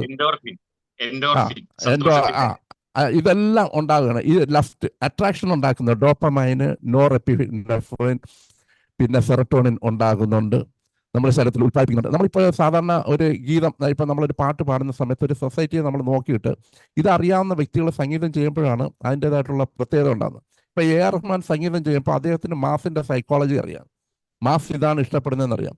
ആ രീതിയിൽ ആ രാഗത്തിന് പാടുന്ന സമയത്ത്, ആ രാഗത്തിൽ പാട്ട് കമ്പോസ് ചെയ്യുന്ന സമയത്ത് ജനങ്ങൾക്ക് പെട്ടെന്ന് അത് അട്രാക്ട് ചെയ്യും. അതിനോടൊപ്പം സാഹിത്യവും കൂടെ വന്നു തരുമ്പോൾ അതിന് ഭയങ്കര ശക്തിയാണ്. സാഹിത്യവും ഇതും കൂടെ, രണ്ടും കൂടെ നമ്മുടെ ഈ ഹോർമോണിനെ ഉൽപ്പാദിപ്പിക്കാനായിട്ടുള്ള കഴിവ്, പ്രത്യേകിച്ച് അമഗ്ഡാല നമ്മുടെ ഈ ശരീരത്തിൻ്റെ ബ്രെയിനിലുള്ള ഭാഗത്തിന് ഭയങ്കരമായിട്ട് ഒരുക്കിയെടുക്കാനായിട്ട് പലപ്പോഴും കഴിയാറുണ്ട്. അപ്പോൾ ഇതിനൊക്കെയാണ് അതിനുള്ള സാധ്യതകളെ കുറിച്ച് നമ്മൾ ഹോമിയോപ്പതിക്കാർ കൂടുതൽ ചിന്തിക്കണം. ഞാൻ ഒരുപാട് റിസർച്ച് നടത്തുന്ന കൂട്ടത്തിലാണ് ഇത്. രാഗങ്ങളെക്കുറിച്ച് ഞാനൊരു ഏകദേശം 260 പാട്ടുകൾ ഞാൻ പാടിയിട്ടിട്ടുണ്ട് യൂട്യൂബിൽ. അത് സാധാരണ ഇതാണ് ഈ ഭക്തിഗാനങ്ങളാണ്. ഭക്തിഗാനങ്ങൾ എന്ന് പറഞ്ഞാൽ ദാവീദ് എഴുതി വെച്ചിരിക്കുന്ന പാട്ടുകൾ ഞാൻ ഒറ്റ സ്ട്രെച്ചിന് പാടിയിട്ടുള്ളതാണ്. എല്ലാം ഓർക്കസ്ട്രേഷൻ ചെയ്ത് അങ്ങ് പാടിയിരിക്കുകയാണ്. അതിൻ്റെ വൃത്തിയൊന്നും നോക്കണ്ട, ഓരോ രാഗത്തിൽ അങ്ങ് ചെയ്തു വെച്ചിട്ടുണ്ട്. ഒറ്റ ടേക്കാണ് അത്. ഇമ്മീഡിയറ്റ് ആയിട്ട് ഒറ്റ ടേക്കിൽ കീബോർഡും വായിച്ച് അങ്ങ് പാടുന്നതാണ്. രണ്ടാമത് പാടുന്നത് റിഹേഴ്സൽ ചെയ്തെടുത്തതല്ല. പാട്ടിനെ കുറിച്ച് ഞാൻ 2 വാക്ക് പറയാട്ടോ. ശരി, ഓക്കെ, താങ്ക് യു. എന്റെ ഒരു അനുഭവം എനിക്കൊന്ന് ഷെയർ ചെയ്തോട്ടെ. സംഗീതത്തെ കുറിച്ചല്ല, യേശുദാസിനെ കുറിച്ചാണ് പറയുന്നത്. സംഗീതത്തെ കുറിച്ച് ഞാനൊരു വട്ടപ്പൂജ ഞാൻ ഒരിക്കലേ പാടിയിട്ടുള്ളൂ. ഒത്തിരി ക്ഷീണിച്ചു പോയല്ലോ സാറേ, പനിയൊക്കെ പിടിച്ച് ഒത്തിരി ക്ഷീണിച്ച്. അതെ, കുറച്ച് ക്ഷീണമായി. ഈയിടെ ആളിനെ കണ്ടിട്ട് വല്ലാതെ ആയിപ്പോയി. സാർ പറഞ്ഞോളൂ. അന്നേരം ഞാൻ ഒരിക്കലേ പാടിയിട്ടുള്ളൂ. അന്ന് തവനയും കിഞ്ചറയും വാദ്യോപകരണങ്ങളെല്ലാം നിന്നുപോയി. ഞാൻ കണ്ണുടച്ചിരുന്ന് അത് പാടി തീർത്ത ആ ഒറ്റപ്പാട്ടേ പാടിയിട്ടുള്ളൂ. പിന്നെ മേലെ പാടാൻ ശ്രമിച്ചിട്ടുമില്ല. അത് പോട്ടെ. എനിക്ക് യേശുദാസുമായിട്ടുള്ള ഒരു പരിചയം എനിക്ക് 1997 ഇപ്പം ഏകദേശം ഒരു 26-27 വർഷം മുമ്പ് എനിക്ക് നേരിട്ട് കാണാൻ പറ്റി. ഞാൻ കേരള സമാജത്തിൻ്റെ പ്രസിഡൻ്റായിരുന്നപ്പം പുള്ളിയെ ഒരു പ്രോഗ്രാമിന് വിളിക്കാനായിട്ട്, പുള്ളി ഈ തീയതി തന്നെയാണ് പുള്ളി മംഗലാപുരത്ത് കാണും. മംഗലാപുരത്ത് ശചീന്ദ്രനാഥ്, കേരള സമാജം പ്രസിഡന്റ് ശചീന്ദ്രനാഥിൻ്റെ വീട്ടിൽ താമസിച്ചിട്ട് അവിടുന്ന് പുള്ളിയുടെ കാറയിലാണ് പുള്ളി വാദ്യോപകരണങ്ങൾ ഒരു സെറ്റുമായിട്ടാണ് വരുന്നത്.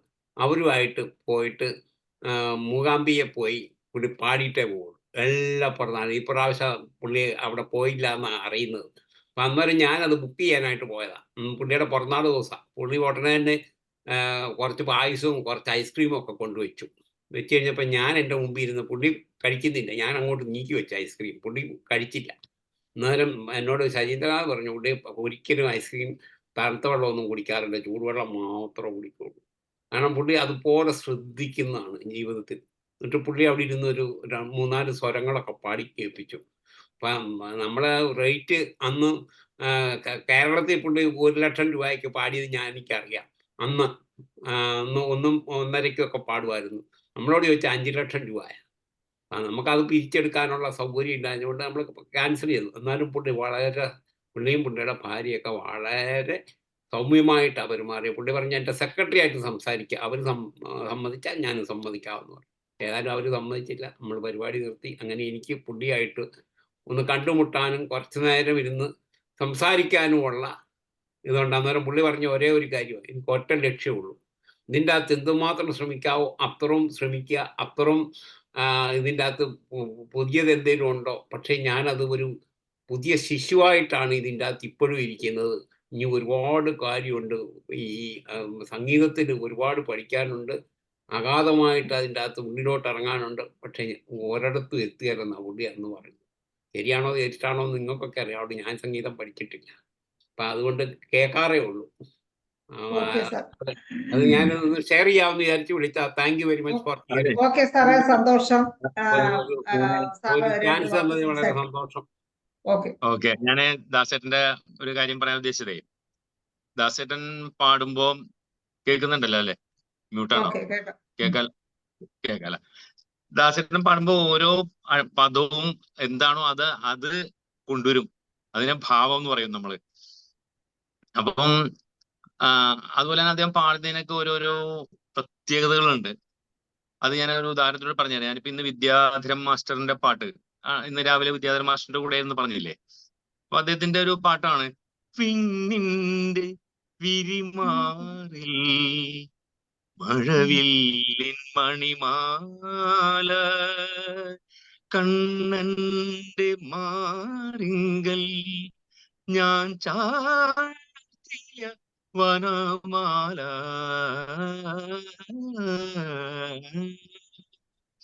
ഏതിനാണു ഭംഗിയെന്റെ പ്രിയതോഴി എന്നൊരാധ കൊഞ്ചി. ആ കൊഞ്ചി എന്ന് പറയുമ്പോൾ അദ്ദേഹം കൊഞ്ചിയാണ് പാടുന്നത്. അതാണ് അത് വേറെ വേറെ വേറെ മ്യൂസിഷ്യൻസിന് അത് പറ്റണില്ല, അല്ലെങ്കിൽ അത് അവർ ആലോചിക്കുന്നില്ല അത്രയും. അതുകൊണ്ടാണ് ദാസേട്ടന്റെ പാട്ടിനോട് നമുക്ക് ഇത്രയും ഇത്. എനിക്ക് എല്ലാവരുടെ പാട്ടും ഇഷ്ടമാണല്ലോ, ജയചന്ദ്രന്റെ പാട്ടായാലും എം ജി ശ്രീകുമാറിന്റെ എല്ലാവരുടെ പാട്ടും ഇഷ്ടമാണ്. പക്ഷെ ഇദ്ദേഹം ഇതേപോലെ ചിലത് എന്നൊരാ പ്രിയതോഴി എന്നൊരാധ കൊഞ്ചി ചോദിച്ചു സഖിയോടായി, രാധ കൊഞ്ചി ചോദിച്ചു സഖിയോടായി. അവിടെയും പറയുമ്പോൾ ചോദിച്ചു. അത് നമ്മള് 50 വർഷമായിട്ട് പാട്ട് കേൾക്കുന്നത് കൊണ്ട് ആണ് ഇതിങ്ങനെയുള്ള കാര്യം കിട്ടുന്നത്. ഒരു 50 വർഷം പാടിയപ്പോഴാണ് പാട്ടിന്റെ ചില സംഗതികൾ നമുക്ക് മനസ്സിലാവുന്നത്. അപ്പൊ ഇനി എത്ര വർഷം പാടിയിട്ട് വേണം നമുക്ക് അദ്ദേഹത്തിന്റെ ഒരു അറ്റത്ത്, ഒരു വാലിന്റെ അറ്റത്ത് എത്താൻ നമുക്കറിയില്ല. പിന്നെ മാത്രമല്ല, യേശുദാസ് മമ്മൂട്ടിക്ക് വേണ്ടി പാടിയ മമ്മൂട്ടി പാടുന്ന പോലെ പോകും, നസീറിന് വേണ്ടി പാടിയ നസീർ പാടുന്ന പോലെ പോകും. നസീറിന് വേണ്ടിയാണ് ഏറ്റവും ലിപ്സ് കറക്റ്റ് ആണ് ഇതില്. പിന്നെ വേറൊരു പാട്ടുണ്ട്, അതിന്റെ ഒരു പ്രത്യേകത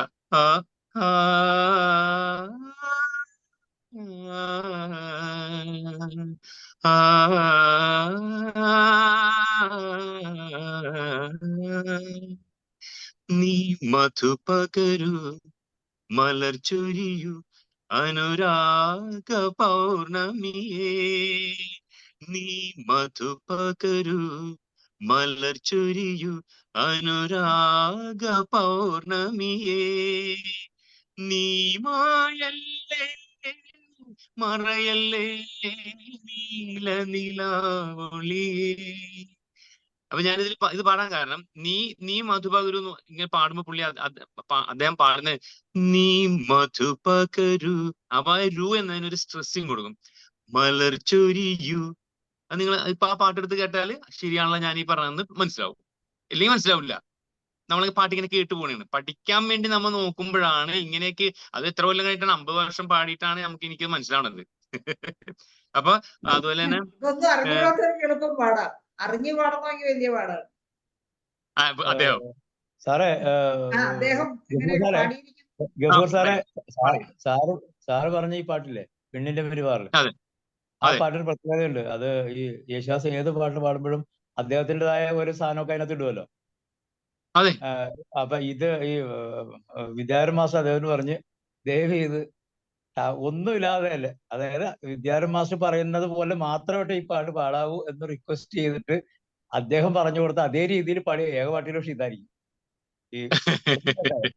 അതിന് ഈ അവിടെ ഈ കൊഞ്ചി എത്തുമ്പോഴുണ്ടല്ല, വിദ്യാധരൻ മാസ്റ്റർ അങ്ങനെ പറഞ്ഞു കൊടുത്തിട്ടുണ്ടായില്ല.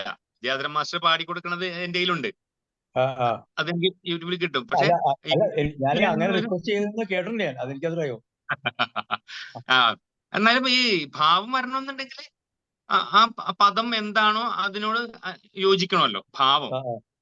ഇപ്പൊ തണുപ്പ് എന്ന് പറയുമ്പോ ആ ഒരു തണുപ്പിന്റെ ഒരു, അല്ലെങ്കിൽ അങ്ങനെ ആ ഓരോ പദം ഏത് പദമാണെന്ന് നോക്കിയിട്ടാണ് അദ്ദേഹം നാണം കുണുങ്ങി എന്ന് പറയുമ്പോൾ. അപ്പൊ അതേപോലെയാണ് ഇവിടെ ഈ എന്ന് രാധ കൊഞ്ചി അവിടെ ഒരു കൊഞ്ചലുണ്ട്.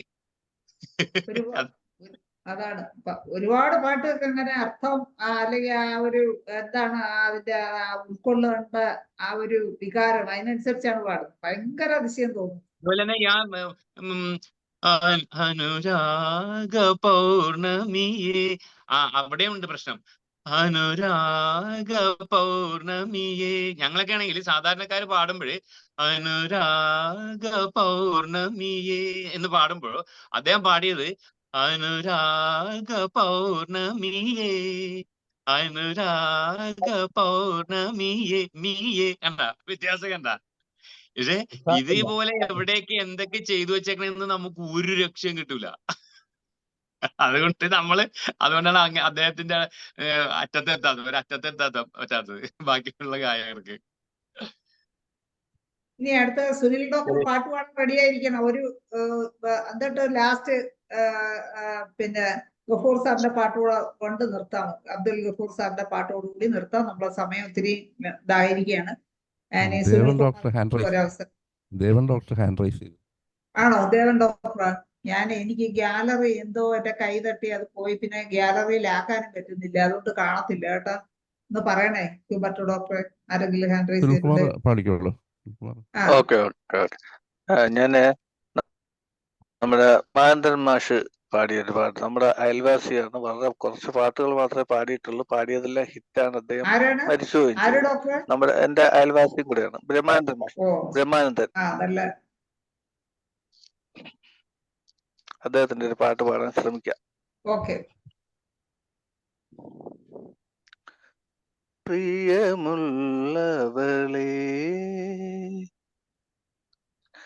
പ്രിയമുള്ളവളേ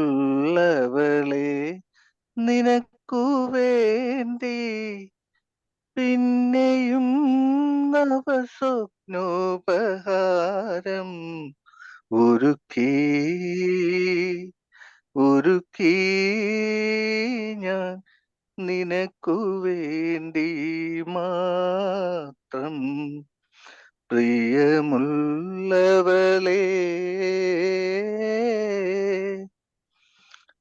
ശാരദ പുഷ്പവനത്തിൽ വിരിഞ്ഞൊരു ശതാവരി മലർ പോലെ, ശാരദ പുഷ്പവനത്തിൽ വിരിഞ്ഞൊരു ശതാവരി മലർ പോലെ, വിശുദ്ധയായി വിടർന്നു നീ എൻ്റെ വികാരരാജാങ്കണത്തിൽ, വികാരരാജാങ്കണത്തിൽ. പ്രിയമുള്ളവളേ നിനക്കു വേണ്ടി പിന്നെയും നവസ്വപ്നോപഹാരം ഒരുക്കി ഞാൻ നിനക്കു വേണ്ടി മാത്രം. പ്രിയമുള്ളവളേ. Thank you. ഓക്കെ സുനിൽ ഡോക്ടറെ, നന്നായി പാടി. ഇത് മറ്റേ പാട്ടിനെക്കാട്ടി ഇത്തിരി കൂടെ നന്നായി പാടി. നല്ല പാട്ട്. Thank you. അടുത്തത് നമുക്ക് ദേവൻ ഡോക്ടർ ഹാൻഡ് റൈസ് ചെയ്തു പറഞ്ഞു. ദേവൻ ഡോക്ടർ ഉണ്ടോ? എന്താണ്, പാട്ട് പാടാനാണോ അതേ യേശുദാസിനെ ആശംസ പറയാനാണോ? ദേവൻ ഡോക്ടർ ഉണ്ടോ? ഞാൻ ഒരിത്തിരി തിരക്കുണ്ട്, ഞാൻ പോയിക്കോട്ടെ. ഒരു പാട്ടുകൂടെ പാടി നമുക്ക് വൈൻഡപ്പ് ചെയ്യാൻ സമയമായി സാറേ. നമുക്ക് ഒരു പാട്ടുകൂടെ സാറിന്റെ പാടി വൈൻഡപ്പ് ചെയ്യാന്നാണ് വിചാരിക്കുന്നത്. ദേവൻ ഡോക്ടർ ഉണ്ടോ? ഞാനത് പാടേപ്പാ. പാടിക്കും. സാറിന്റെ പാട്ട് എന്നിട്ട് ദേവനെ വിളിക്കാം. ഓക്കെ. ഓക്കെ എന്നാ.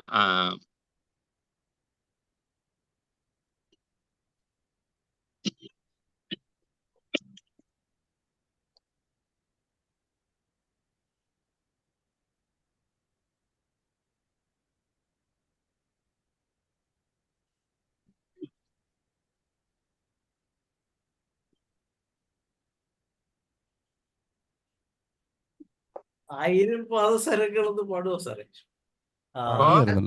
അത് ചന്ദ്രമോഹൻ ഡോക്ടർ പാടി. പാടിയാൽ ശരി. സാറേ ആ മ്യൂസിക് ഒന്നും ഇടണ്ട. മ്യൂസിക്കിൽ ഒന്നും കേൾക്കുന്നില്ല വെളിയില്. കേൾക്കുന്നില്ല സാറേ. മ്യൂസിക്കിന് വേണ്ടി ഒന്നും കേൾക്കുന്നില്ല. പാടിയാൽ മതി. നല്ല പാട്ടായിരുന്നല്ലോ സാർ. കഴിയുന്ന ഡയറക്റ്റ് ആയിട്ട് മൈക്കില്ലാതെ പാടുന്നതാണ് നല്ലത്. അല്ല, മൈക്കില്ലാതെ പാടിയാൽ ഞാൻ പാടുന്നത് കേൾക്കുമല്ല. പാടുന്നതും സാറിന്റെ മൈക്രോഫോണിൽ കൂടെ പാടുന്നതിനെക്കാട്ടി സാറിന്റെ അല്ലാത്ത വോയിസിൽ പാടുന്നതാണ് കേൾക്കാൻ രസം. മൈക്രോഫോണിൽ കൂടി അല്ല വരുന്നത് എന്റെ പാട്ട്. എന്റെ സൗണ്ട് കേൾക്കാമോ ഇപ്പൊ? ഇപ്പൊ കേൾക്കാം. പക്ഷെ ഒത്തിരി ലോയായി. ഇപ്പൊ കേൾക്കാവാ? കുറവ് കേൾക്കാം, പക്ഷെ ഇത്തിരി കുറവാണ്. ഇച്ചിരി കൂടെ വന്നാ കൊള്ളാം. മൈക്ക് അല്ലേ? ഇത്തിരി സൗണ്ട് വോളിയം കേൾക്കാം. കൂടിയില്ല. ഹലോ. ഇപ്പൊ കേൾക്കാം സാറേ. നോക്കാം നമുക്ക് കേട്ടാ. കേൾക്കണേ പറയണേ കേട്ടാ. ഓക്കെ പറയാം.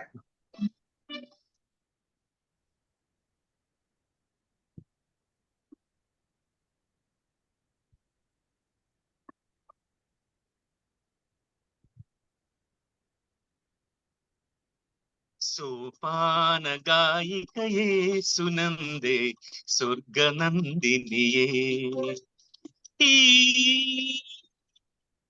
ഈ വൃന്ദാവനത്തിന്റെ കണ്ണനായി ഞാൻ രാധയായി വരുന്നി സുനന്ദേ സ്വർഗനന്ദിനിയേ സോപാന ഗായികയേ സുനന്ദേ സ്വർഗനന്ദിനിയേ.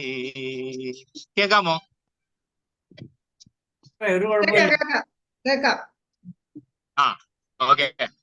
ഇനി നിക്കുവാണെങ്കിൽ ഞങ്ങള് പറയാവേ, സാർ നിർത്തണ്ട. എന്താ മനുഷ്യേ? അല്ല, സാറ് നിർത്താതെ അങ്ങ് പാടിക്കോ. ഇടയ്ക്ക് എന്തെങ്കിലും തടസ്സം പറയാം.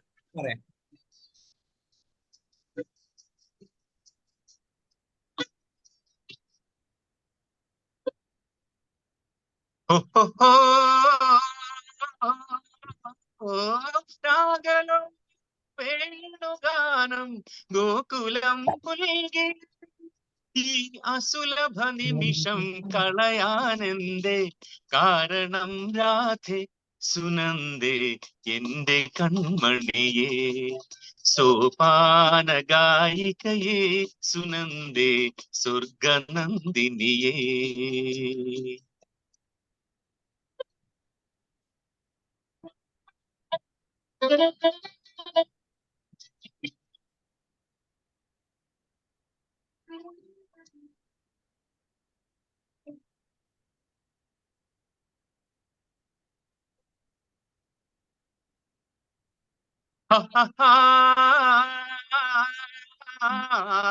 സുന്ദരാധര പല്ലവത്തിൽ ഉമ്മ നൽകുമ്പോൾ പകരമൊരുമ്മ തിരികെ തരുവാൻ താമസമെന്തേ സുനന്ദേ ദേവസുന്ദരിയേ സോപാന ഗായികയേ സുനന്ദേ സ്വർഗനന്ദിനിയേ. ഈ വൃന്ദാവനത്തിലെ കണ്ണനായി ഞാൻ രാധയായി വരുന്നി സുനന്ദേ സ്വർഗനന്ദിനിയേ. Thank you. ഇത് ഈ പാട്ടാണെന്ന് സാറ് ഏതോ ഒരു വേദിയില് പാടിയിട്ട് അതിന്റെ ഒരു ഇത് വന്നല്ലോ. ചില KGR HMO ഗ്രൂപ്പിലൊക്കെ വന്നല്ലേ? ഓക്കെ. അപ്പൊ സാറ് പോവുകയാണെങ്കിൽ ധനേഷ് ഡോക്ടറെ അപ്പൊ നമുക്ക് പ്രോഗ്രാം വൈൻഡപ്പ് ചെയ്യാം അല്ലേ? നമുക്ക് മറിയാമ്മ ഡോക്ടറെയോ അമ്പാടി ഡോക്ടറെ ദേവൻ ഡോക്ടറെ ഞാൻ കുറെ പ്രാവശ്യം വിളിച്ചു. ദേവൻ ഡോക്ടർ ഉണ്ടോ? ഞാൻ പോവുകയാണ്.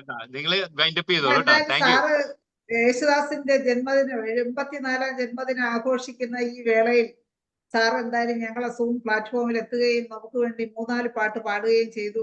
എന്തായാലും വളരെ സന്തോഷം. അതുകൊണ്ട് നമ്മുടെ വേദി ഒന്നുകൂടി ധന്യമായി. സന്തോഷം സാറേ, നന്ദി. Thank you. Thank you. Okay, thank you. Okay. അപ്പോഴേ ഇന്നത്തെ പ്രോഗ്രാമിന് നന്ദി പറയുന്നതിന് ദേവൻ ഡോക്ടർ എത്തിയിട്ടുണ്ട്. ദേവൻ ഡോക്ടർ വേറെ യേശുദാസിന് ആശംസ പറയാനാണോ പാട്ട് പാടാനാണോ ഒന്ന് ഹാൻഡ് റൈസ് ചെയ്തിട്ടുണ്ടായിരുന്നല്ലോ ഡോക്ടറെ? അതാ നമസ്കാരം, അത് അബദ്ധം പറ്റി ഹാൻഡ് റൈസ് ചെയ്ത. എന്തായാലും ഒരു കാര്യം അല്ല, പറഞ്ഞു പറ്റുമോ? നീ പാട്ട് രണ്ടുപേരി ഇന്ന് പാടിയവരൊക്കെ നല്ല പാട്ടായിരുന്നു. അത് യേശുദാസിന്റെ ജന്മദിനമായതുകൊണ്ടാണെന്ന് എനിക്ക് തോന്നുന്നു. എന്തായാലും വളരെ നല്ല പാട്ടായിരുന്നു. പ്രത്യേകിച്ച് ഈ ഗഫൂർ ഡോക്ടറുടെ പാട്ട് ഞാൻ കേൾക്കുന്നതാണ്. പക്ഷെ ഇന്നത്തെ പാട്ട് വളരെ വളരെ വളരെ നന്നായിരുന്നു. വളരെ വളരെ എന്താണ് എന്നറിയില്ല. യേശുദാസിന്റെ ചിലപ്പോ ഒരു ഇതായിരിക്കും, എന്തോ പാട്ട് വളരെ നന്നായിരുന്നു. പിന്നെ ഈ വൈകിയ വേളയില് ഇപ്പൊ തന്നെ ആൾക്കാർ ഞാൻ കൈ വെക്കേന്ന് പറഞ്ഞപ്പോ തന്നെ ആള് 10-20 പേര് ഒറ്റയ്ക്ക് പെട്ടടിക്ക് പറഞ്ഞായിരുന്നു. അതുകൊണ്ട് ഞാൻ പാടുന്നില്ല. എല്ലാവർക്കും നന്ദി. ഈ പരിപാടിയിൽ പങ്കെടുത്ത എല്ലാവർക്കും നന്ദി. സന്തോഷം, നന്ദി ദേവൻ ഡോക്ടറെ. അപ്പോൾ നമ്മുടെ ഇന്നത്തെ 1227 ദിവസത്തെ Malayalam episode, Malayalam session programme എന്തായാലും വളരെ ഗംഭീരമായി. എന്തായാലും ധനേഷ് ഡോക്ടറുടെ ഈ ഒരു ഐഡിയയും ചോയ്സും എല്ലാം എന്തുകൊണ്ടും നന്നായി. എന്തായാലും നമ്മുടെ വേദിയില് നമ്മുടെ വേദി ധന്യമാക്കാൻ ശശിധരൻ സാർ വന്നിരുന്നു. അതുപോലെ തന്നെ നമ്മൾ പ്രതീക്ഷിക്കാതെ അബ്ദുൽ ഗഫൂർ സാർ വന്നു.